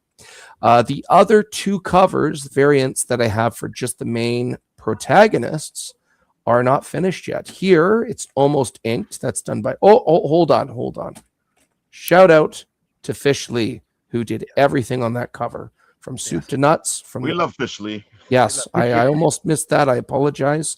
Fish Lee, right from the end to the color, the effects, all of it. That is all Fish Lee. I almost missed that. That would have been a travesty. Here we go. Jay Sloan, who is almost finished inking this. Here we have Sarlacc taking axe to skull as we're taking out a bunch of undead minions. With the exception of issue 1 in the first half, not a lot of undead action has happened, but it's definitely going to pick up here. I promise you that. And then the last one, which is finished being penciled, which is done by Mike Mez Phillips, is of Madrakis here. A personal problem of mine is I have a hard time seeing pencil until it's inked in. Right.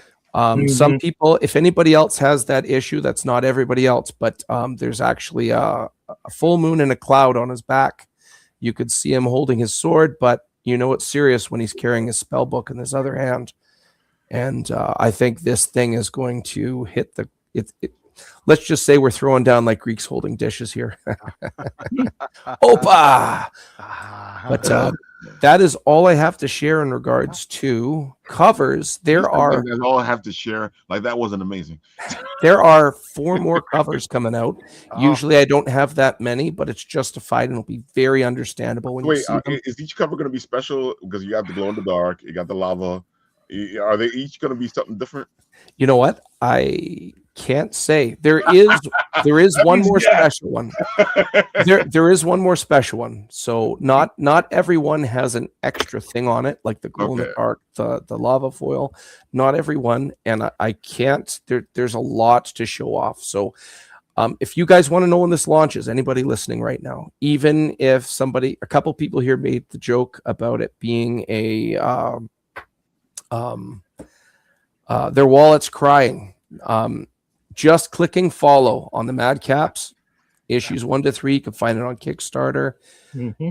If you follow that, I guarantee you, yes, Chris, you can get a signature and you get the book. I got to get it shipped to me first. It might take a bit, but we can make that happen. I'm sure. But if you click on follow, you'll be helping in all the behind the scenes, algorithmically speaking. Helps a lot. And get everybody else. If you like it, I'm sure there's other people like you that like it, and they can buy in as well. Every time I get one more buy on this, it helps me. We made the joke at least breaking even, but this is supposed to be the whole thing. People have asked if I want to continue the story. Well, that depends what you see at the end of this, but I do have other projects on the go as well. This was just intended for 3 issues. It all takes place over one night. It should feel like this world exists before the story starts, which it does. And when it's done, it will feel like the world continues on.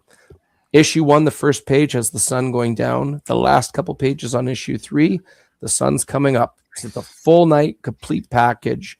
You don't need 70 years worth of lore like Marvel or DC. You could just read it for what it is and absorb it and have a good time. I'm telling you, you're going to enjoy the story for what it is. And thank you.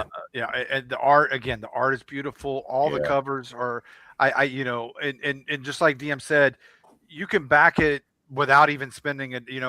Word of mouth is fantastic. Backing it, sharing it, that helps a Kickstarter more than just me going in there and giving Ray every bit of my money for 3 months. So no, and I'm gonna make it worse for you guys. And I like bringing this up because I love this. Once the Kickstarter gets going, there's a tier where we can all play D&D together. So Chris, you got to join us. Mm-hmm. Yeah, you pay for the tier, and then we all get together and we play a beautiful game of D&D. And I only say this because there's only 6 places. And also to underline that before I go here, Michael Towson, he's pro dungeon master. Yeah. The tiers, I just break even on those tiers. All of the money for those tiers goes towards paying that dungeon master. Yep. With that said, I have to go. Thank you very much for having me. Thank you, I have to go on to JD Calderon next. You guys have a good night. You tell her about it. I will, absolutely. Thanks, good to see you guys. Yeah. With that, Chris, why don't you tell us a little bit about Jake Bishop? So Jake Bishop is my latest novel, and if you're a fan of Indiana Jones, Brendan Fraser's Mummy, The Rocketeer, that style of pulp action adventure, you're gonna love this darn thing. It starts off as a simple enough case where he's just trying to find out what's in a crate inside of a warehouse. And it just spirals from there into a world-spanning adventure of magic and mayhem. It is, we're doing a launch party tomorrow. Yeah. It's gonna be fun. Yeah, listen, if you are a fan of Slaughterville, ladies and gentlemen, I've read. I know Pops has read it. I've read through it. I tell you what, I'm excited. Even if I have to buy 2 more copies, which I will anyway. You did a great, Chris. It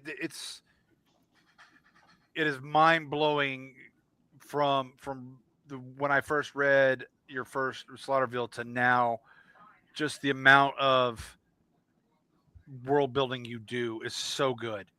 I appreciate it. And it's hard to, that's why kind of we did this show. The world, all these guys are fantastic at world building, and this just goes out to, I want everybody to that's why I did the show, to listen to what these guys do. You can, it always helps. Tools you put in your pocket. But man, that's what I said, Chris, just the world building. I know, Jake is going, and you said it earlier in the show. I can't wait to see where Jake goes. I echo that. I cannot wait to see where Jake goes. And when he says, feeling. Yeah, when he says Indiana Jones and Brendan Fraser's Mummy and all of that, he's not lying. It's fantastic. That's my little spiel for Chris today. See, that's always good when you can see the host going, "You should get this." Man, it is. I'll be right back. Somebody. Yeah. It is. You see the growth of any author. Yeah. And you feel, you feel almost like proud for them. And not like I'm trying to take anything away from them, but you're just almost proud. You're like, man, I'm glad that I jumped on this. I'm glad that I became a part I feel of like, you should not really taking anything away from you, giving him something, because I find, and we've talked about this before, is that what happens is usually we write something or an author writes something and they don't really get feedback on how they're doing. Somebody will go, "Oh, that was good." Yeah. And then you're like, I need feedback. Yeah. Why was it good? Why did you like it? Why did you hate it? I don't care if you hated it. Just tell me why you hated it. I'll probably go, "Okay, that was nice," and I'm writing it the way I'm writing it, but I'll take it into account. That's the hardest. That is the hardest. The hardest part. Pops, you can bring yourself in. You don't have to wait for me, do you? That's the. I think that's the hardest. I think we were talking about that, Chris, where we were talking about where they were looking for reviews. Mm-hmm. And you found you found some just by Googling your name, or I think somebody did something through a chat GPT. I think it was maybe or lawyer, somebody I know. I was on a show. They said they went through chat GPT. They found reviews that they didn't even know they had. Yeah, that happens. Yeah. I did it with the Googling, where I found out that there were articles put out, reviews of the book and the game and everything. And it's like, I never knew they did it. I'm going to tell you guys, what I said in the chat ain't bullshit. I caught myself 4 or 5 times while proofreading this book, Chris's book, caught myself entertainment reading and having to go back and scan those pages over again. Because you're so wrapped up in the story than actually proofreading. Yes. It's that good. And there has been no errors that have, me, the reason I proofread is because errors jump off the page at me. They take me out of the story. There ain't been none. So I've just been rolling, right? And the only one little thing I was like, "Chris, what do you think about this?" He's like, "Yeah, you're right. No big deal." But it wasn't anything was wrong. It was just a different way of wording, right? A sentence, to make it sound just a little bit better. Actually, it was just flipping 2 words around. Is all it was. It was that simple, But that's as close as I've come to being taken out of the story. While being involved in this, man. And dude, this is really good. That's what It's really good. Chris, and Doc, I told Doc, I said, I love what Chris did with Jake Bishop. Yeah. Doc's over there in the chat. He's a great writer. They ain't no bullshit. That's what I said.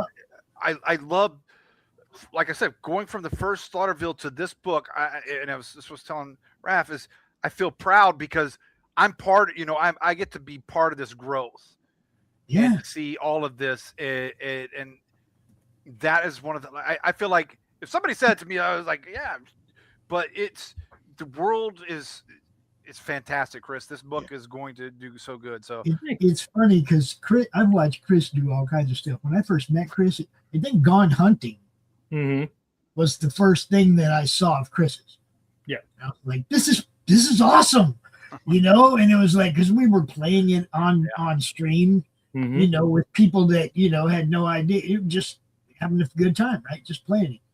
And then we sat around a table once and played it with some people and had a good time. It's like, it's an awesome game, right? But then I'm finding out more and more. He's showing me the Slaughterville graphic novels. He's got this other thing going on. It's this Gods and of that. Metal. Before you know it, we're playing Slaughterville yeah, RPG games, okay? And that Karen and Dante thing that Mhm. everybody, you know, that everybody's familiar with, that only happened because we created characters in Slaughterville. That's where those characters come from the roll of the dice or whatever. It was like we created those characters to play the game. Mm-hmm. They took on a freaking life of their own, As they do. period. You know, I mean, they host a show. Karen has her own show. Yeah. Yeah, I mean, you know, it's like that blows me away. And then the fact that it still goes on. We're playing in Slaughterville right now with the murder hobos from a different game, right? Yep. But we crashed them into Slaughterville because Chris and Laurie are cool like that. Hey, look, that kind of stuff doesn't just happen. No. Everywhere else. Okay, everybody's like so protective of their IPs. Nobody wants to hash match and have a blast, right? That's why I made the game Indie Comics Battleground. Is I because set you up for that. thank you. But yeah, every character from indie comics can now fight against, just like you used to argue about in the comic book shops or at the lunch table in school. They can fight against each other and see who's the best, right? Yeah, I wanna fight based Rory. on their power set and a even board playing field. You Yep. know, I mean, Or they can fight together against villains. I have Exactly. I have a co-op Which is mode as another well thing. for it. Whoa, I see some gold pills popping over there. Thank you, Stuck in New York. Love you, brother. thank you, You thank got you, you, thank man. you, thank you. Yeah, Mhm. sevens. Woo! I love it. I love it when Pill comes to play. Look, Stuck in New York was very nice. Appreciate that. cool. Oh, you got to meet him on Saturday? Yeah. Cool. Dash played Foxhole Squares on Pill.net. Ah, okay. He was a contestant. No, When I go was, on, I'm in a no, square. I was But a Dash square. was a You contestant. were a Oh, you square. were in a square? I was a square. Oh, cool. I didn't know she put you in a square. I thought you I were a was in. contestant. I was the square. That's I got awesome. to- I got to feel important. No, it was fun. It was. I gotta It check is. this out. I love doing it, man. I've done it a couple times now. It's sweet. That's again. This is why we started this channel. I think. Or not the channel, but the show. Handy was The the one that show. was there. The Andy show was we good. started because you can't be afraid to share ideas, and you Mhm. cannot be afraid to build. You have to be able to build your toolbox. It's just like we're talking about. I'd rather you give me a tear down and a critique. I would rather you tear me down and tell me word for word why you didn't like it than to get helps. 20 to get 25. Oh, it was good. Because when you tell me it's good, you're not telling me anything. You're See, really if you tell not. me it was good, and then you tell me why it was good, that's Mhm. totally different. Yeah, different. But if you go, oh, it was a really good book, you're not telling me. But if you break me, if you're telling me, there was 5 plot holes, great. That's what I want to hear. Some of your characters felt, they changed. They felt like they changed, but not because you wrote them that they changed. It's because your writing was off, or Mhm. that's what I would rather hear. And I Wow. feel like sometimes people are afraid. I feel like, not that I've done that. I'm just saying, I think my characters are fantastic. They're the best characters in the world, people. But I feel like sometimes people are afraid to tell us that, Mhm. to tell creators, to tell writers that they made a mistake, or because they don't want to hurt. I was in the military. You're not going to hurt my feelings, ladies and I gentlemen. think it's 2 reasons. One of them is they don't understand that kind of constructive criticism, because that's what it is. It's Yep. constructive criticism really helps as much as it does. What's up, Kevin? What's up, Kev? Yeah, you have to be constructive. There's It's funny though, because like I'm not an editor by any means. I have no idea what Chris has planned like in the next 3 books. And something he said that will make no sense to me might be referencing something that's gonna happen in the future. And I feel stupid going, hey man, what the hell is this? What is it about? Yeah. Right?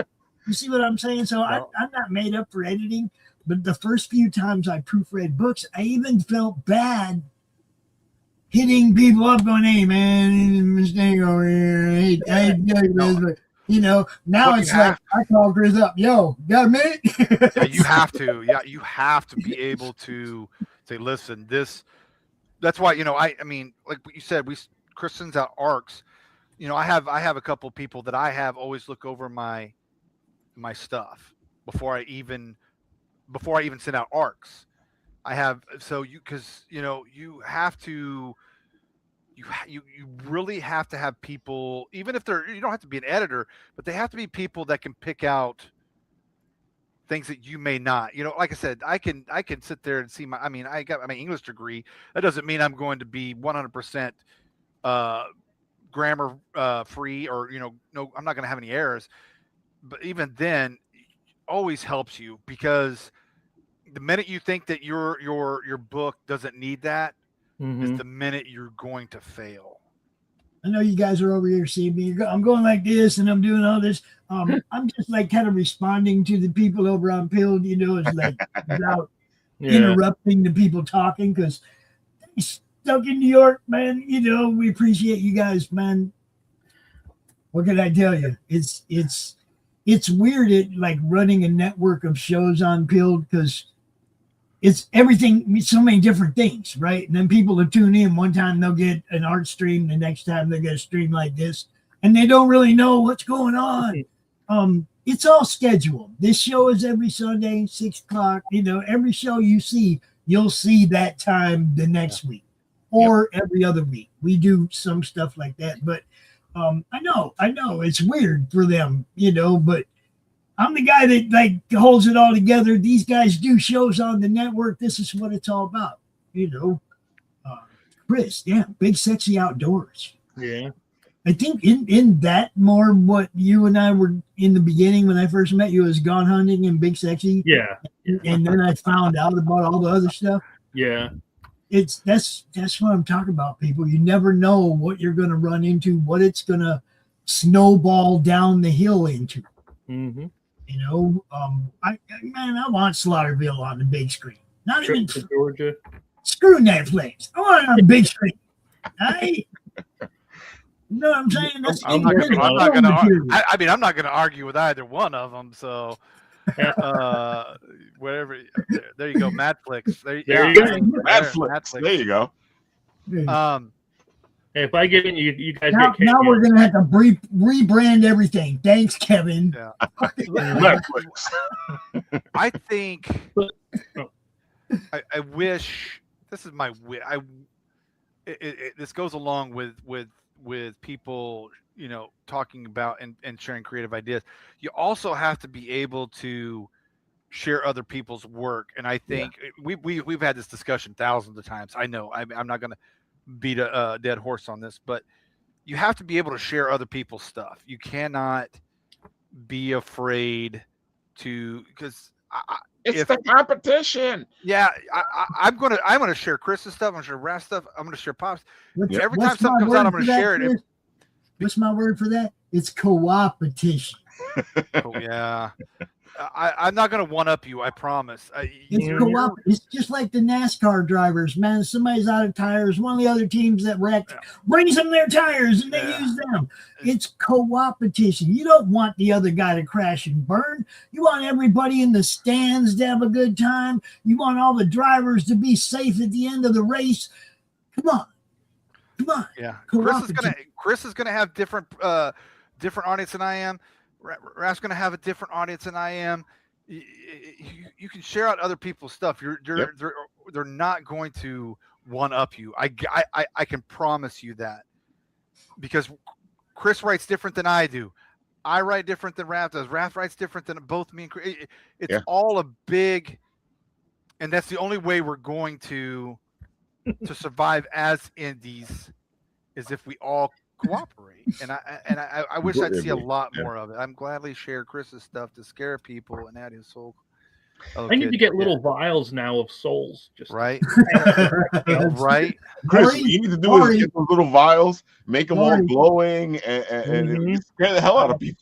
Yep. Here we go. Path of the Pale Rider. When they finally do decay to the point of nothing's left, they catch the souls in a little vial.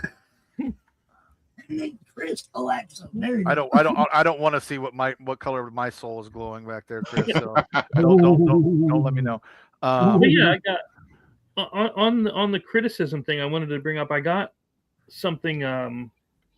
It was a 2-star rating on the book 3 for the Slaughterville thing because they said it for them it was too long. They said it overstayed its welcome, that kind of thing, which I get. Again, like I said, there's but to me the story needed those beats inside of it Oh, yeah. in order to build the tension and things along. And but no, they said book 2 was their favorite, the slasher one, because it was an all-out balls out action thing. A lot of people don't realize though that this isn't where it ends. No, no. You And have- that's, you and have again, to set it up to keep going, and people got to understand that this ain't where the end of any book ain't gonna be where this ends. It's a long ways down the line. and that's you at know? Gen X. I have one feeling, and that's not going to bother it that much. You know what I mean? I understand it. I'll take the feedback in. And I can work with it. I don't Yeah. get. I'm not gonna get no. And didn't someone say the girl was too sexy? There's been that, yeah. Taco Oh my said god! that. Why? Taco said No. That was Taco. Don't worry Girl, about it. I too want sexy. I want my cannibal rednecks to be sexy. I mean, how else am I gonna get involved? You know what I'm saying? It was Taco. It's okay. It was I don't know. Taco. I think we've gotten to that point now where as soon as you do a sexy character, somebody gets upset. Yeah. But the thing is, it's not even art. It's just she was on the cover, but it's not They like don't it care. was in the. It's not like he's not safe for work See, in the book. either. That's the problem. They don't care. They just see sexy, and all of a sudden they got a problem with it. Yeah. But see, if you go watch our run through of the slasher in the game, there is nothing in that game setting that would lead you to believe Yeah. that she's sexy. Okay, she's scary, she's ugly, she's dripping black goo. She might be a little Yeah, bit. She might be a she's- little bit. Okay, I'm not gonna lie. She might be a little bit. I'm not here to judge your fetish, is what I'm saying. Yeah, right. It's not. I didn't find anything sexy about it when she was trying to kill us. Yeah, I That's mean, what- when I got an Yeah. axe thrown into my chest, I was a little off-putting there. It was a little, but and that was the second time that a character I was playing had encountered her. Oh yeah. You know, first time was really ugly, bro. It's like there was no Taco dancing with her by the firelight. And none of that. You know. yeah, I get somebody saying it's, but listen, it's not like I don't think they would go to George R.R. Martin and say, "Book, Storm of Swords was too long," just because Game of Thrones wasn't as long as Storm of Crows. You know what I'm saying? Or Clash of Kings. All of those. You don't say that. But I understand the criticism. I understand the criticism, but as a storyteller, I'll point you to Stephen King. Look at the Dark Tower. Look how each book progressed as a longer and more in-depth book as the Dark Tower series went along. But see, I want to point out the difference, though. Slaughterville picks up right where the last one left off every time.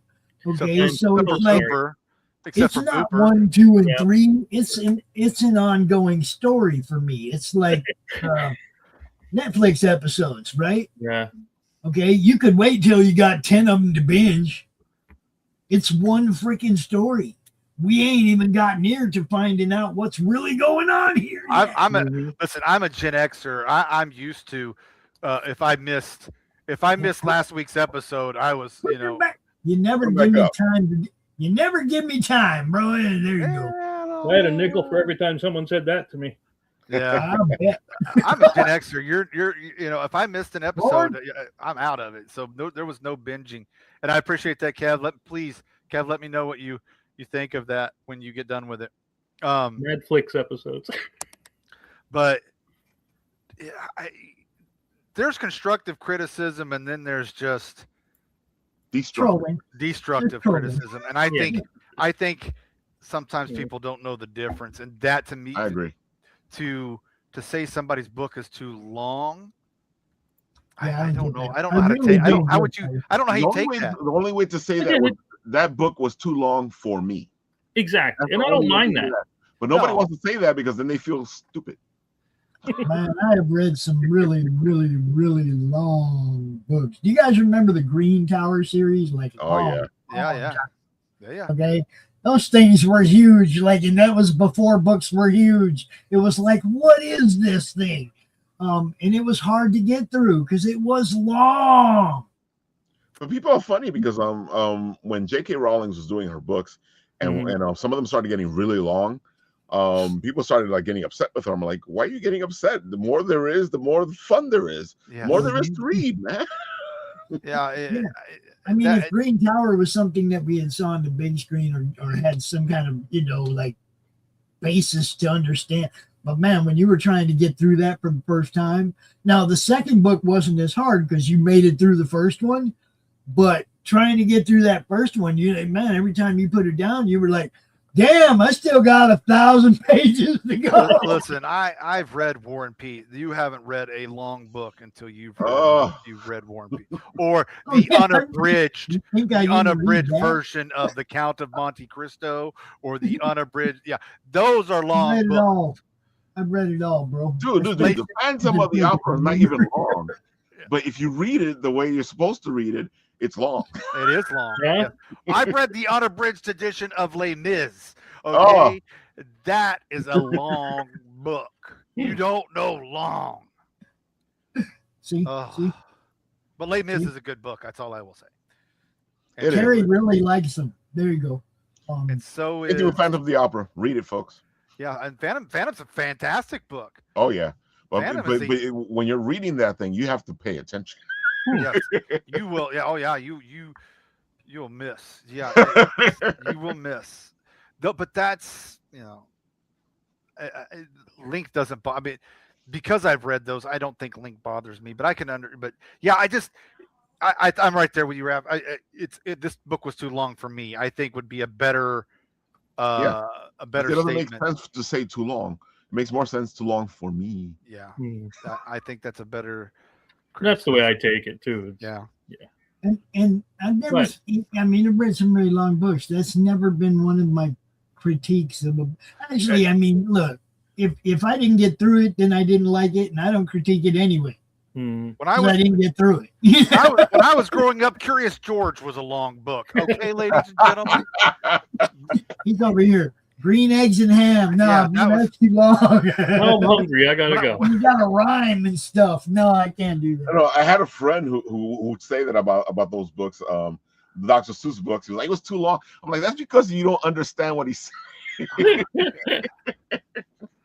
And he was like, how can you say that, Ralph? Yeah, I mean, because you don't understand what he's.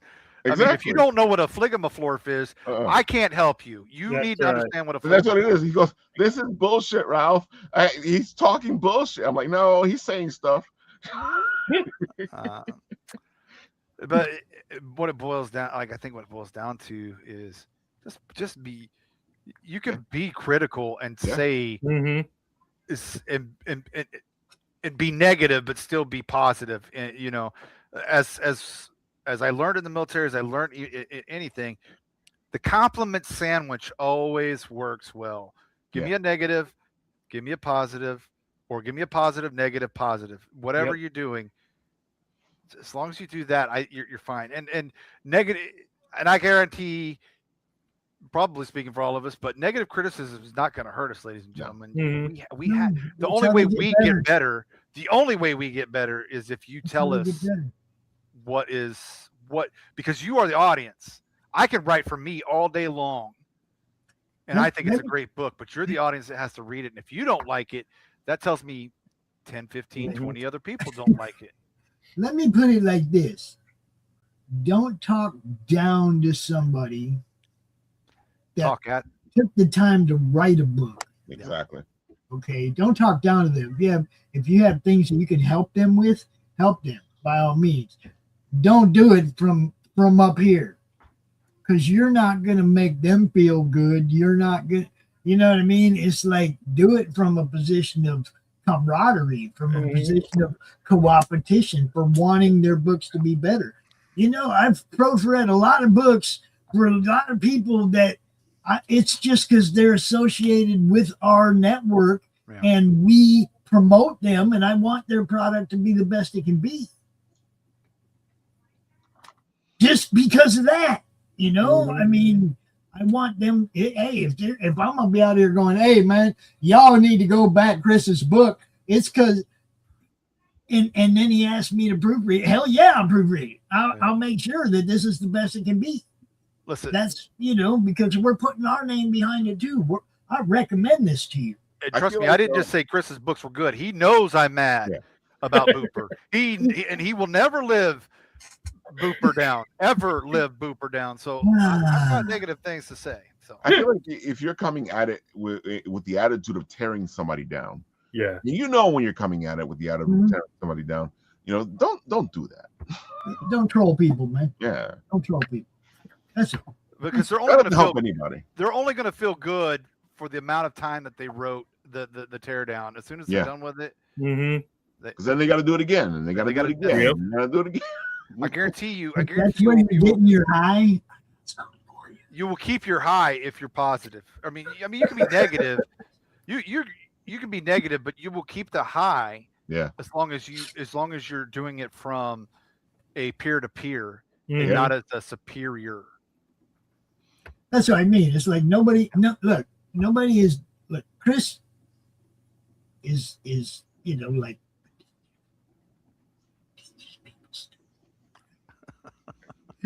You're probably not his mentor. Okay. Talk to him as a writer to writer. Yeah. Dash is a writer. Talk to him writer to writer. Yep. You know, Ralph is a writer. Talk to him as a writer. Don't talk to him as some noob that never did this before, don't know nothing. If you caught something in their work that you think you could help them improve, that's different. Yeah. Yep. By all means do that. But man, do it like, be cool. And like I said, just be humble when you're talking to somebody else. Right. Yeah. Oh yeah. And if I don't take your criticism, it's not because I hate you or I think anything's wrong with you. It's because it doesn't fit for what I'm doing. You know, maybe I have that in there for a reason. Yeah. That's what I'm saying. That's why I don't edit people's books. I don't know what's in their head for the future, man. I can't do that. Yeah. You know. But speaking of the future, we will be going live tomorrow at 6 or 5:30. 6, isn't it? 6 to launch it. 6, yes. Tomorrow, We'll be 6, launching, the show starts at 6. We'll be launching sometime soon thereafter. Yeah, and I'm on with Kev the 27th. And I have I'm actually going through my notes and making sure I have all of the Friday with Ryan. You got you got some shows coming up. You're on the talk show tour now, buddy. Yep. You are on the talk show tour. I have to try to be as pretty as I can. It ain't gonna work. Do you And need Chris, you're someone to welcome to carry? come on the show and spread the word. Absolutely. Let's set it up. Yeah. Do you need somebody to carry your luggage with you when you go to all these? No, but I promise you, I am trying to get the Jake Bishop or Slaughterville into the media, and if I get it in there, I promise you're getting cameos. Yes. Oh yeah. Yes. It'll be in the rider. If you don't get cameos, I'm not doing it. Listen. I get to cast whoever plays Dante. Oh, you're playing Dante. I'm not playing around here. Like I said, you were Oh man. Yes, Kevin, you do. You get to pick his brains soon. He'll be hanging out with Ryan. He'll be hanging out with us. He'll be hanging out with Lori and whoever knows who else all over the place. but that's how we promote, guys. The only thing we ask of you, that freaking share button. Here, hit a share button. They don't. Yeah. Spread the I don't care word. where you're bro. watching. I don't care if you're Spread the watching on word. YouTube or Pilled or X or any of the number of places like Twitch and Rumble and We're all Facebook. over. We're everywhere. I don't care where you're watching. Mm-hmm. Do us that favor. Hit that share I just- button either on the stream or on the links that we've dropped in the chat. Help these guys out, man. That's why we do it. I just want to say I'm glad we're not getting in trouble because Pops is on the show. We've run our hour and a half, but Pops on the show. That means I don't get in Exactly. trouble. Yeah. That means I don't get in trouble. He's controlling it right now. You want to know the only reason I really came out here? Uh-oh. No, Get on it wasn't the only reason, but I did want to mention that we're just announced a launch party for Tuesday morning. We're Mhm. launching Epic, Earth Protector in Crisis. You guys know Tim from the ID show. Mhm. He's got a buddy out in Phoenix launching his first comic book. We're gonna help this dude get seen just like we do everybody else, guys. Exactly. So, Absolutely. a new Phoenix creator, Lonnie Plater. He just joined the Madness Facebook group. Go give him some love, follow him, whatever. Check out, sign up for his book. It looks awesome. I read the first 9 pages. He sent me a little preview. Looks good. I'm gonna see if he'll come out on Comics Across the Pond and let us read through that first 9 pages. Very nice. The best thing about this group is our group. I'm talking indie. I'm not even just talking.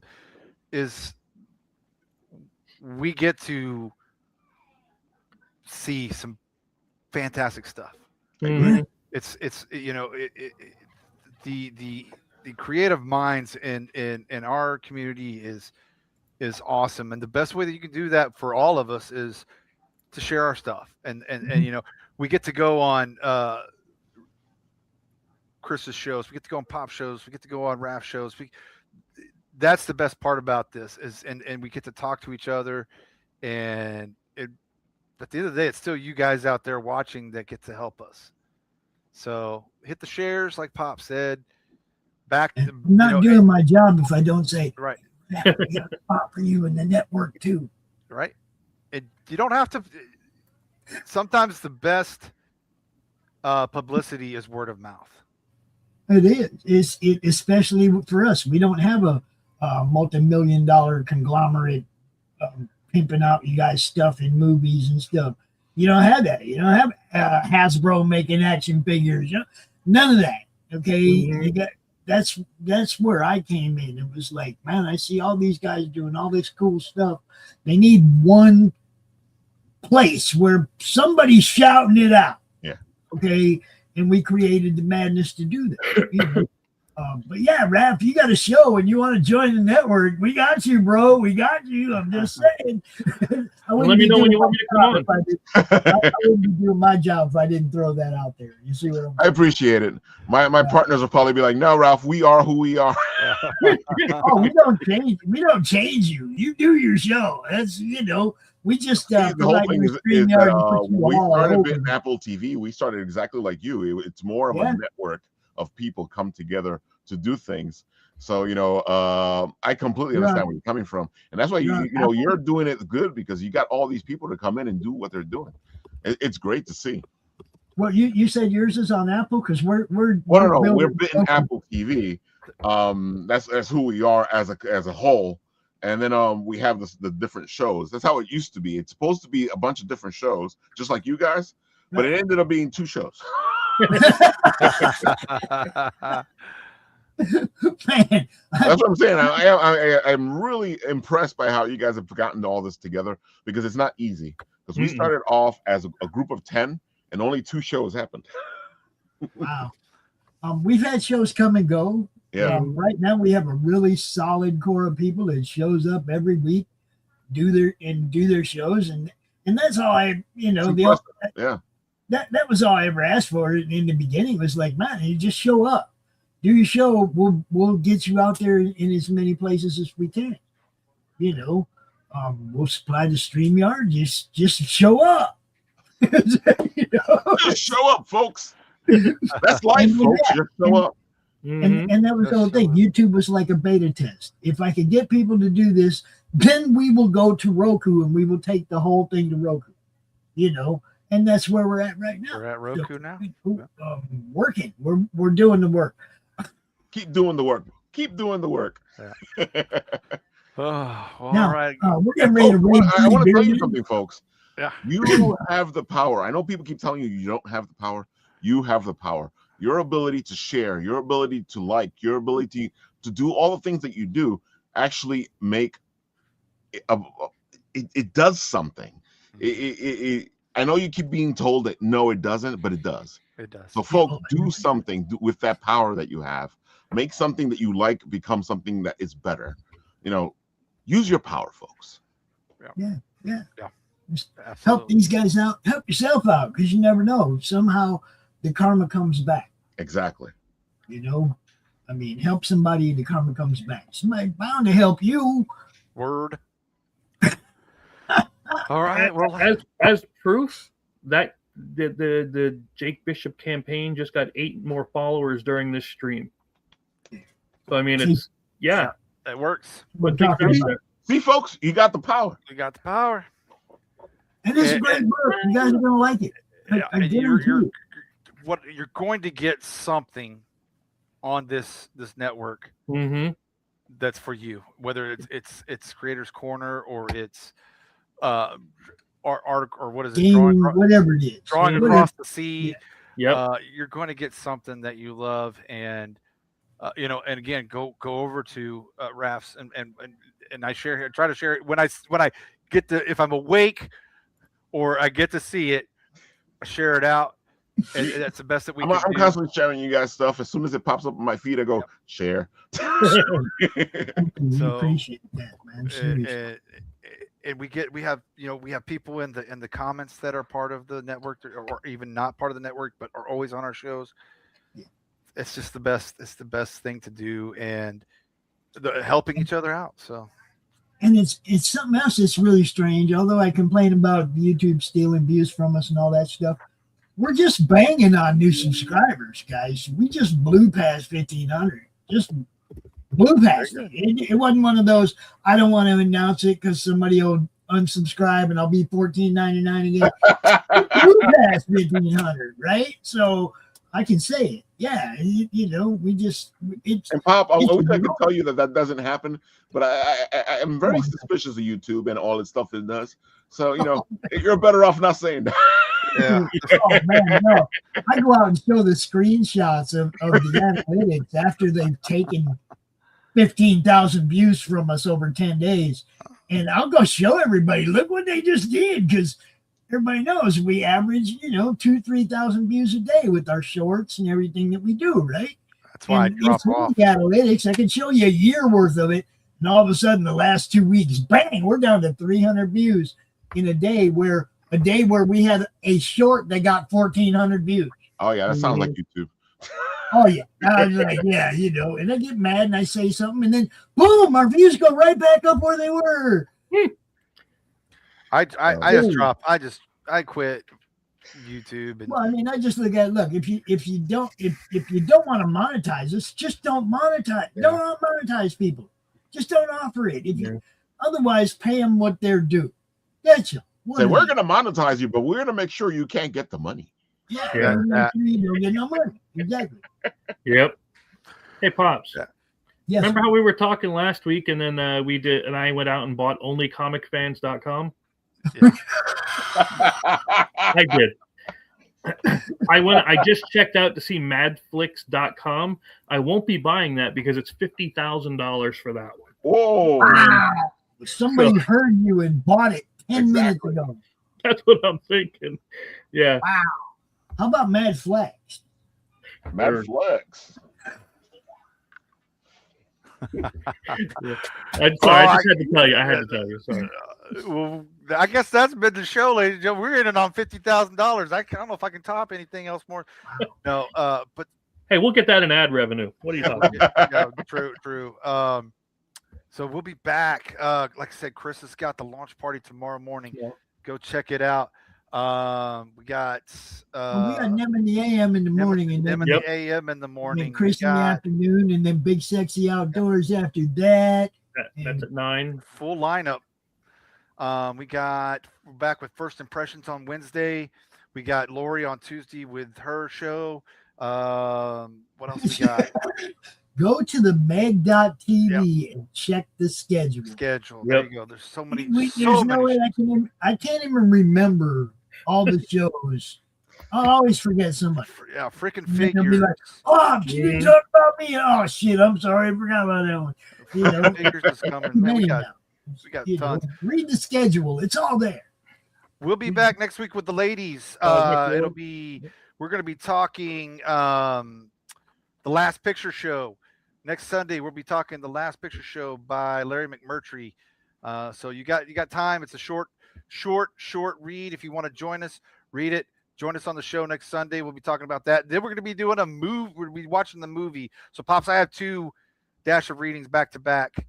Nice. It'll be Sunday and Monday. Is that cool? As long as the timing works, you know how we do it. You It'll know, be 3. It'll be 3. It'll be that 3 Central like we did last Yeah. Monday. as long as So- your Monday has to be earlier. Yeah, That's- I got that. So we'll be back Sunday and Monday of next week with Dash of Reading, and then back after that, we'll be back. I don't know what we're talking about, Chris. We'll come up with something fantastical. Again, this show is open invitation. You don't even have to, if you want to come on, let us know. Let Chris know you want to come on, talk.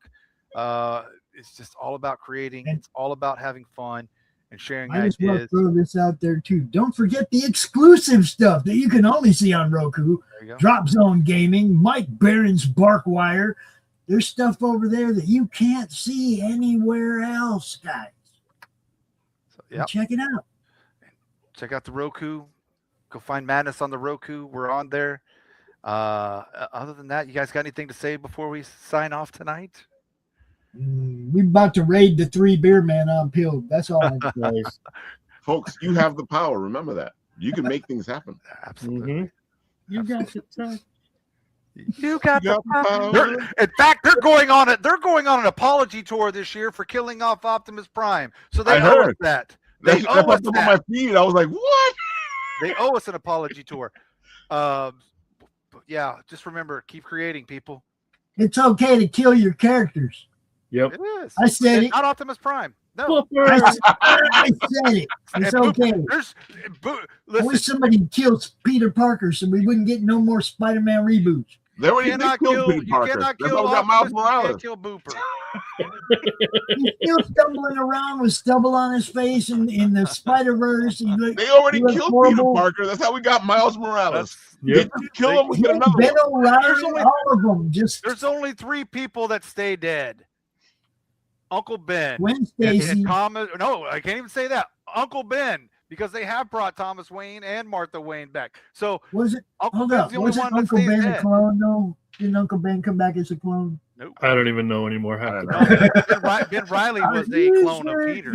Yeah. The only people that stayed dead is Uncle Ben and They Captain Marvel. rebooted Yeah. Spider-Man so many times. We don't even know if they've brought Ben back before. Yeah. It could have just been the wild rice at that point. I don't even know anymore. Yeah, it could have been. All right, ladies and gentlemen, that has been Creators Corner. We appreciate you guys coming out for the night. We will see you on the next one. We believe. You got the power.